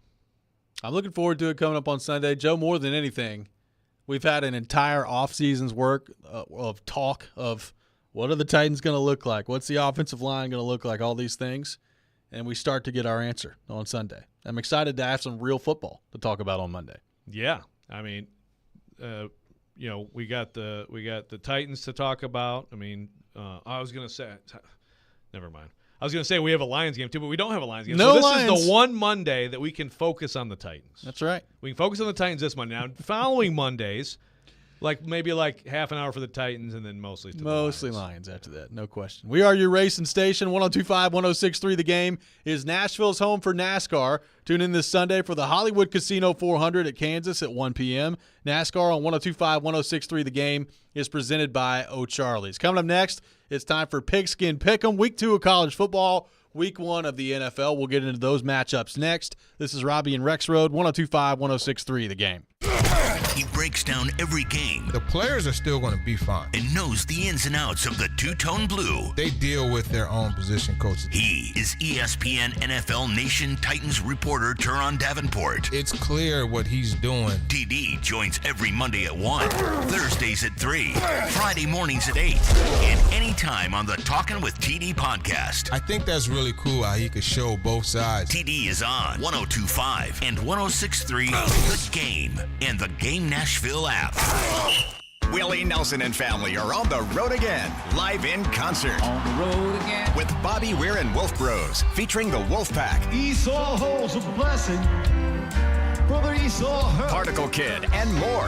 Whiskey River, take my mind. The 2023 Outlaw Music Festival, presented by Wheatley Vodka, this Sunday. First Bank Amphitheater in Franklin. Tickets are on sale now at livenation.com. Outlaw Music Festival, part of the Farm Bureau Insurance Concert Series.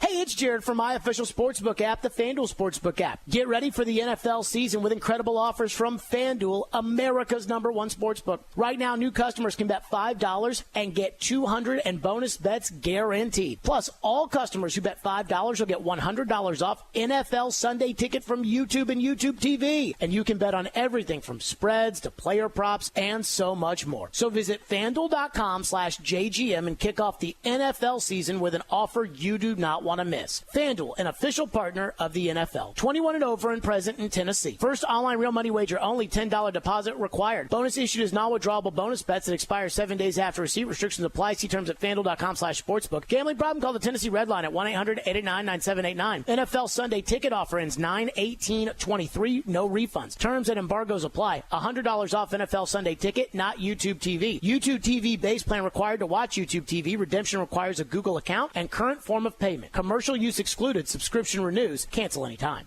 This year, Boys and Girls Club of Middle Tennessee celebrates its 120th anniversary. Through time, BGCMT continues to evolve to enable all young people, especially those who need us most, to reach their full potential as productive, caring, and responsible leaders. Because of your continued support, BGCMT has remained strong and is committed to supporting our youth and solidifying our mission and culture in new exciting ways for 120 years. Visit bgcmt.org today.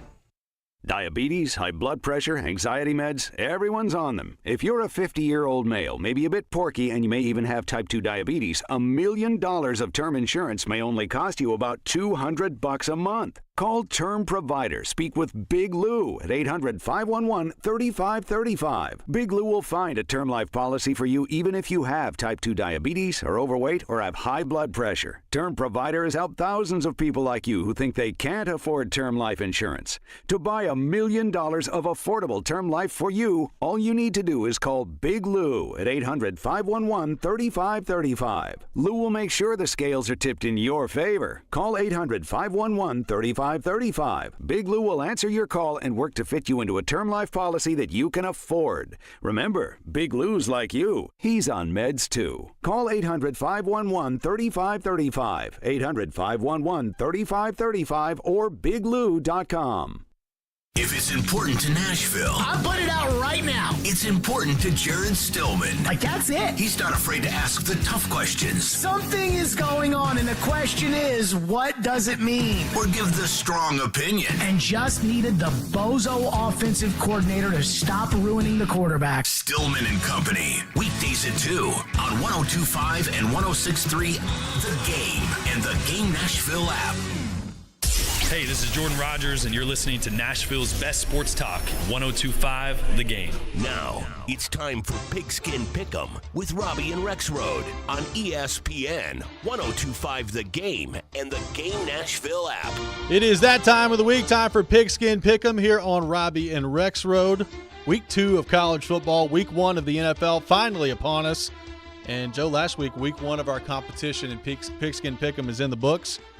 You are in the lead. You went 4-2, no lock last week, good for 4 points. Nick Keyser, 3-3. He did get his lock last week, so he also has 4 points.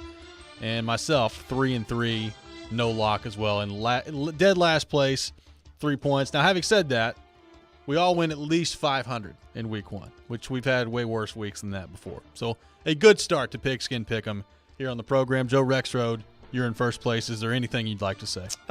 Just get used to it is basically what I want to say. The Lions, they may not be able to maintain this momentum, but I will. See what happens on that. Probably not. Let's get things rolling with Vanderbilt taking on Wake Forest. 10 a.m. start. You can hear it on 102.5 The Game. Pre-game coverage beginning at 8:30.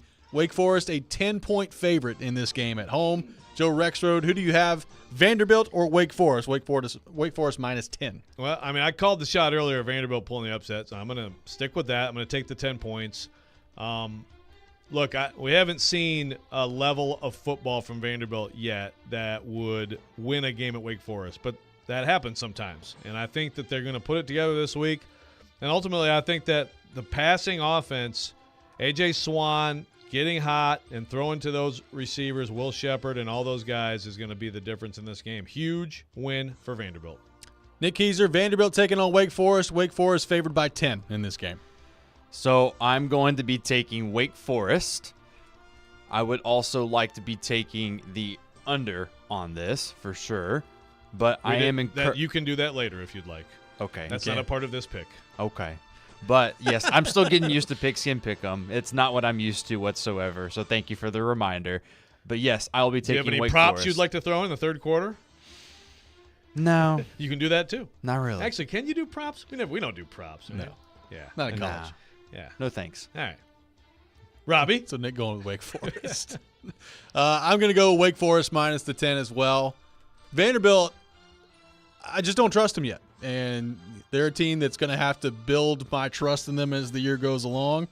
I said it this week. I think that Vanderbilt is behind where I thought they'd be so far. It's great that they've won both of the games, and you never apologize for winning at Vanderbilt. But they have not looked as impressive as I thought they would through the first 2 weeks, and I do not trust them yet. So I will take Wake Forest minus 10 in this matchup. Austin Peay taking on Tennessee at Neyland Stadium tomorrow. Not really a line for this game, so we've made one up again. I'm going Tennessee minus 41.5. Nick Keiser, you're up first. The Vols and the Governors, Tennessee favored by 41.5, according to the Robby and Rexrode Fantasy Sportsbook. Give me the Tennessee Volunteers in a landslide. Okay. So that will be a very easy matchup for Josh Heupel and company. Looking forward to seeing the Govs in their second ever game, by the way, going up against the Tennessee Volunteers. The last time out, Tennessee won 45-0 for all of our listeners that forgot what the score was the first time around. I'm going to go Vols in this one, too. I think they could probably name their score in this game. I don't think you're going to see Joe Milton in the game very long. Probably play the first half. And then I would imagine pretty quickly into the second half, Nico will be in there and Tennessee will be off and running from there. But I just think defensively they're just going to be way too much for Austin Peay. And offensively, like I said, you could probably name your score. So I'll go Tennessee minus the 41.5. Joe Rexrode, Vols, and Austin Peay at Neyland Stadium. Yeah, it's obviously name your score. My score, I'll name it, 56-10. The thing about Josh Heupel is Josh Heupel isn't afraid to keep throwing when he's up big on a team, and especially you get Nico in there and you get him work. So I think he'll throw and get the ball in the end zone too. So, yep, UT across the board. The Tennessee Titans going to New Orleans on Sunday. Saints are favored by 3 in this matchup. I'll get us started on this. Give me the Titans and make it my lock. I'm locking down on the Tennessee Titans plus the 3, and not only that, I think they're going to win this game outright. I mean, I think the Titans are a better football team than the New Orleans Saints are. And I know it's week 1 and it's on the road and a lot of things can happen, but I think the Titans are going to go down there. They're going to look like an improved team offensively. I love their defense. I trust their defense to play well. So I'm going with the Titans plus the 3 and to win the game outright. Joe Rexrode, Titans, Saints favored by 3. Yeah, Titans win the game. Let's say I'll give you a score. The Titans are going to win the game 24-20, okay? And we are very homerish sounding right now. But I'm the only one who did the WHMR sweep now of Titans UT Vanderbilt. I'd just like to point that out. I will not make it my lock, though. Big weekend of football this weekend for Rexrode. Yep, not my lock whatsoever either. And as much of a Saints fan as I am, I don't think that they will be beating the Titans. I'm going to be going Titans over the Saints in week 1. I think it will come down to 3 points. I'm not going to take a gander at what I think the score is going to be. I'm not very good at doing that. So I will say it'll be a 3-point differential at the final score, though. So could have been like my sub-called shot, but that is going to be where I go. A Titans sweep. I'm sure Vrabel's thrilled to hear us all picking the Titans. Oh, yeah. Good stuff. He's clamoring in his office. Then when he listens to us later, as he usually does in the afternoon, to soothe his nerves, he's going to get mad all over again. He is. It's going to be a tough time for him. Let's move to the individual portion of the program. Joe Rexrode, your first individual selection. Yeah, I'm looking at some of these NFL lines. A couple of them don't make sense to me. Both of them are the ones that I'm going with. So first, let me go Bucks at Vikings. Vikings minus 5.5. Yeah, give me the Vikings. Make it my lock. Wow. Captain Kirk and the Vikings are going to put a number on the Bucks. I'm not saying blowout, but they're going to win by more than a touchdown. I mean, this is easy money. So Vikings minus 5.5, locking it down against the Tampa Bay Buccaneers. Nick Keyser, your first individual selection. I'm going to take the Giants over the Cowboys. It's, I believe, a 3.5. Yes, look. Cowboys favored by 3.5. Yes. So I'm going to take the Giants over the Cowboys, and that will also be my lock. Ooh, locking down. So that should be an interesting Week 1 matchup. I don't think the Cowboys get it done to start off the season. Sunday Night Football, Giants at home. 3.5-point dogs at home against the Cowboys. Nick going the Giants plus the 3.5. I will go with the Green Bay Packers. Oh, here we go. Plus 1.5 against the Chicago Bears. Now, wouldn't you know it, as the week's gone on, the status of Romeo Doubs and Christian Watson, who are the top 2 receivers for the Packers, is now in doubt, both of them dealing with hamstring injuries, so we'll see what happens there. I don't care. I'm going with the Green Bay Packers plus 1.5. And like I said, if you're a Bears fan, you better hope you win, because I'm going to be insufferable next week if not. Oh, whoa, yes, you will be. Maybe Jordan Love can try the Mariota thing, throw it touchdowns to himself. Maybe so. Maybe. Throw it left-handed. We'll see what happens on that front.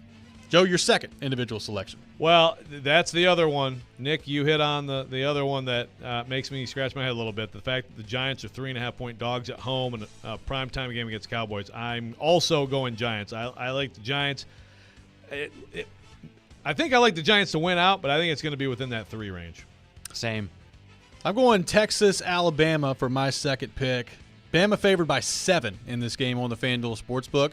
I'm going to take Bama minus 7. I think that they're going to end up pulling away in the fourth quarter. They end up winning this game by about 14, somewhere in that range. But I'll go Bama minus the 7 at home against Texas. Nick Keyser, your second individual selection. I'm going to take Tulane over Ole Miss. So they are a 7.5. Yes, that's what I got. So I Tulane's think getting 7.5 at home, right? Yeah. So I would like to see the Green Wave upset Ole Miss. Well, it's not really an upset, really. I mean, ranking wise, maybe a little bit, but yeah, Green Wave top 25 matchup over the Rebs. Yeah. The Fighting Tajay Spears is out there. Yeah. Michelle, your predecessor approves of your pick, I would say. Yeah. Nick, your final individual selection. I'm going to go Raiders over Broncos. They are 3.5, so I like that matchup personally. What's the line? Who's getting what? 3.5. Oh, Raiders. Raiders are favored by 3.5. Plus or minus? Plus. Okay. Plus. Raiders plus 3.5. Yes. Against the Broncos. Yes. I like Jimmy G in this first matchup for him. I think he'll look good in his debut, so give me the Raiders. Nice divisional matchup. Get things kicked off for Jimmy G. Joe Rexrode, your final individual selection. I mean, I got to go Coach Prime, right? I mean, I've got to include Coach Prime in my picks. I knew you were going to. I will say it's probably not smart to do because I'm excited for the game, but I could see like Colorado all of a sudden looking like a team that just put together an offensive line in 5 minutes. Yep. And doesn't have a good defense. But you know what?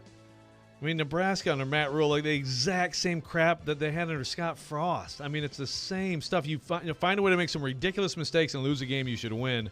Colorado's minus 3. They're at home. The atmosphere is going to be ridiculous. I think it'll be a very close game because Colorado is not a world beater, okay? But I'm going with Coach Prime. Coach Prime. Let's go, baby. I wanted to see another pregame speech. Let's do it. Coach Prime minus the 3 at home against Nebraska. It's going to be a pretty wild environment in Colorado. My final pick, also going in college football, Oregon on the road this weekend, taking on Texas Tech. Oregon getting 6.5, so favored by 6.5 in this game. They put up 81 last week. So Texas Tech is getting 6.5.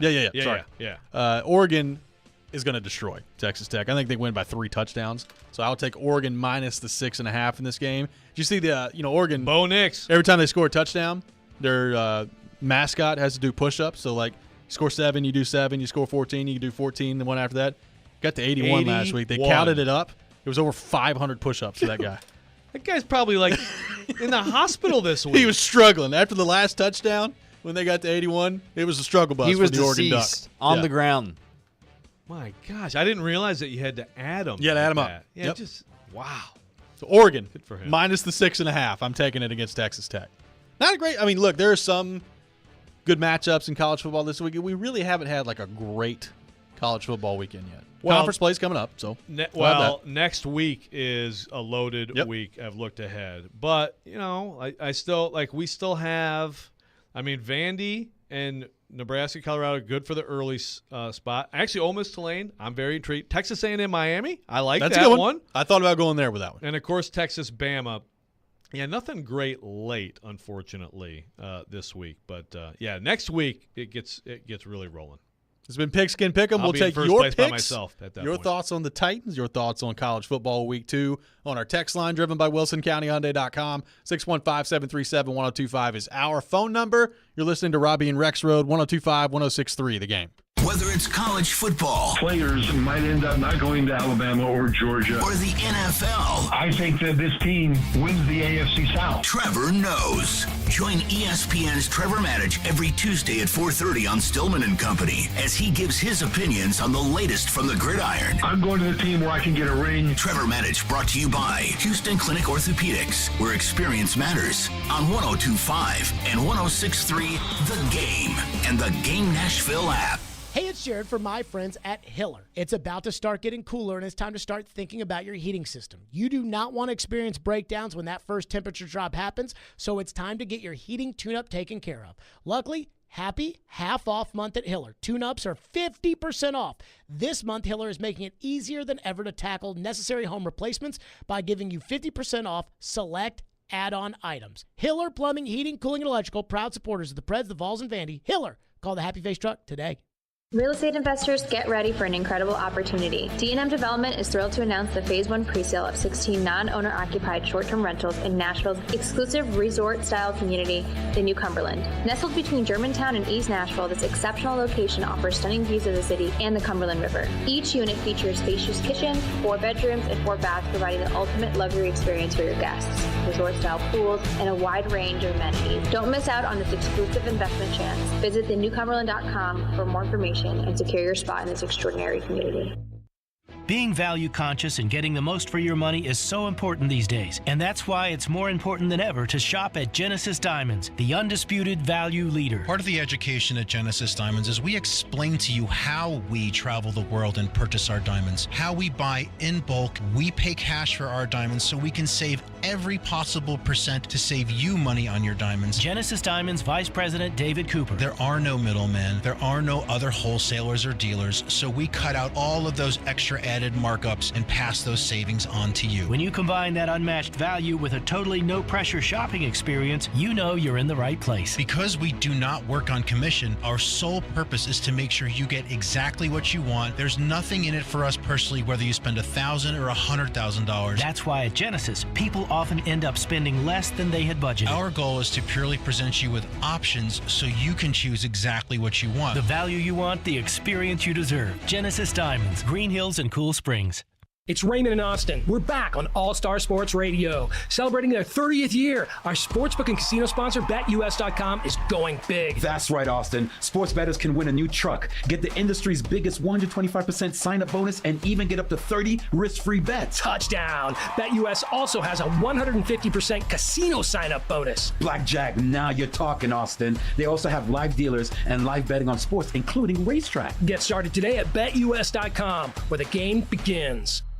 Back in 1949, Dr. Houston began the tradition of treating athletes for common sports injuries. Today, the sports medicine physicians at Houston Clinic Orthopedics continue his legacy. Whether you play at school, in a league, on a professional team, or just enjoy being active, Houston Clinic Orthopedics physicians are there to help you stay in the game. Common sports injuries include tears, strains, sprains, and instabilities of the knee, shoulder, and ankle. Houston Clinic Orthopedics is located where you work and live. Visit tn.houston.com to book your appointment online. When experience matters, trust Houston Clinic Orthopedics.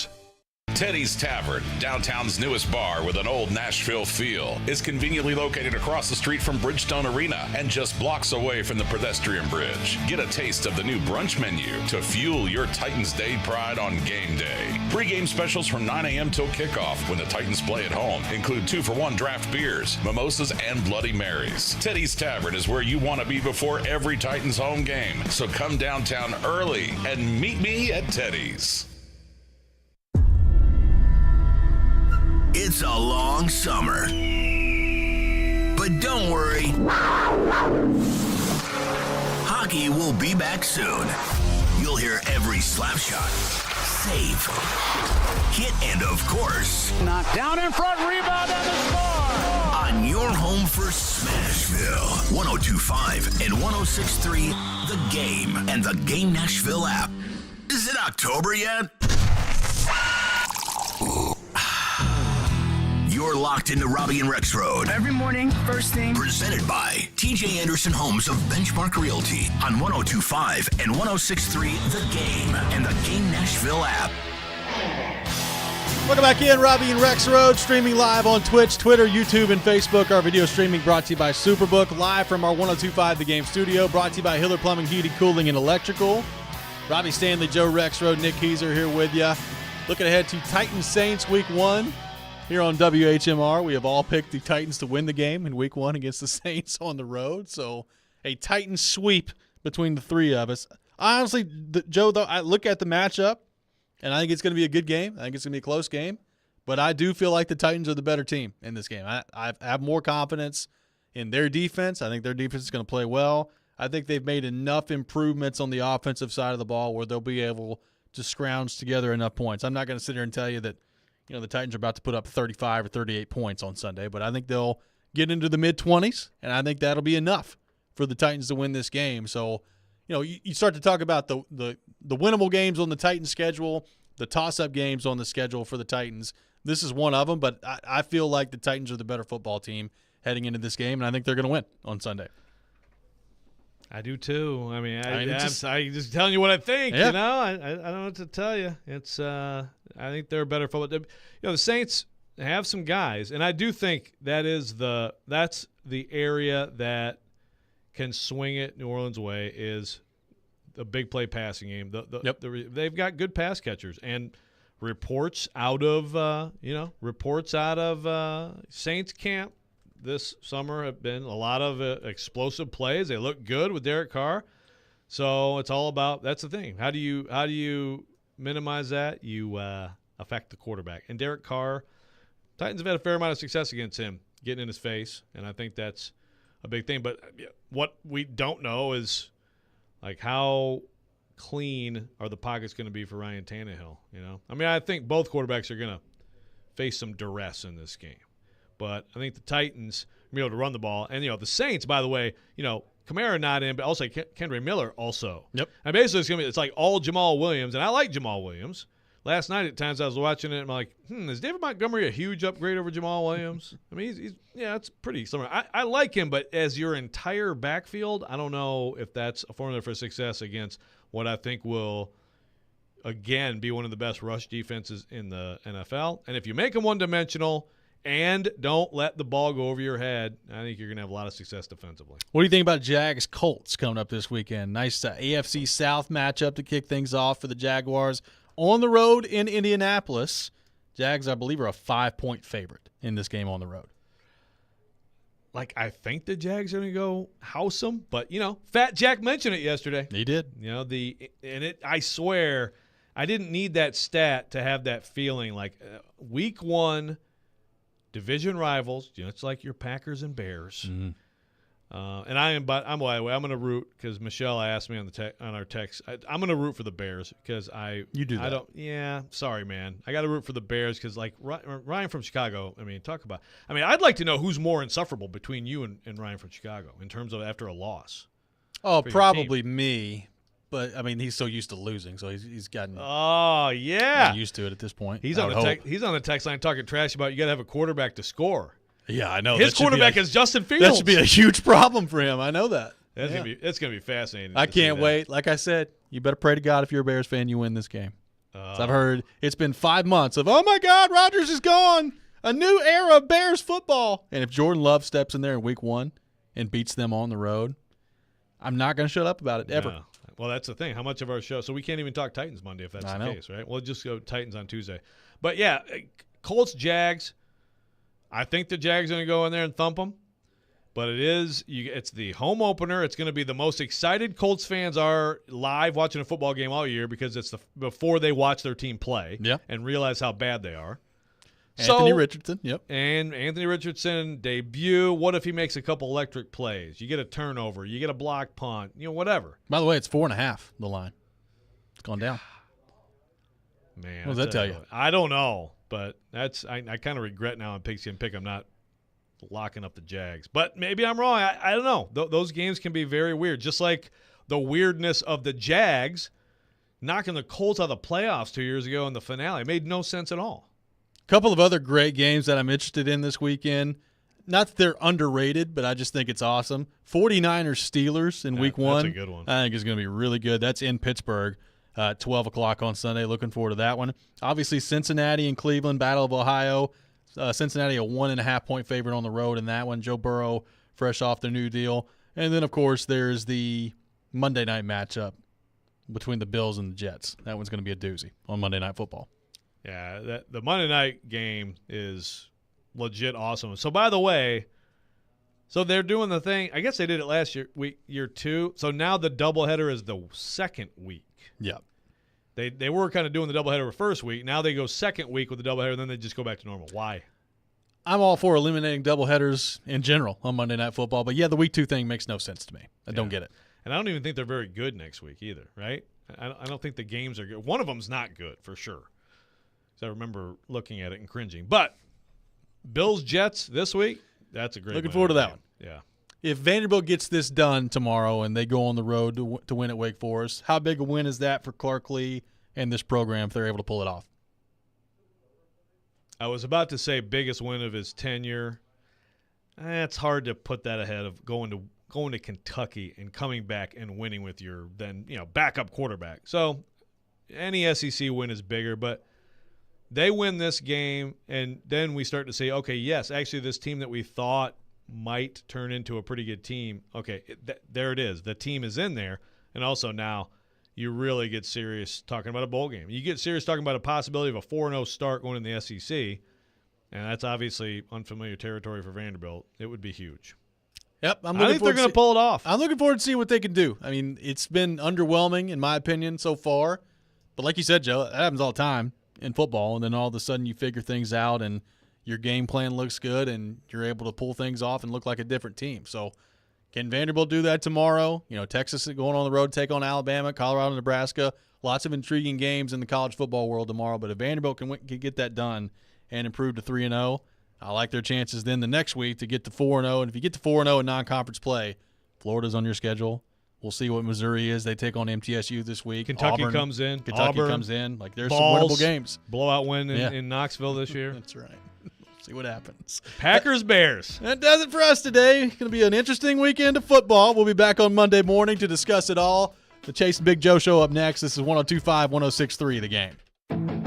All the big plays. And we are done. Vandy 24-21. All the big stories. I'm sure Vandy will be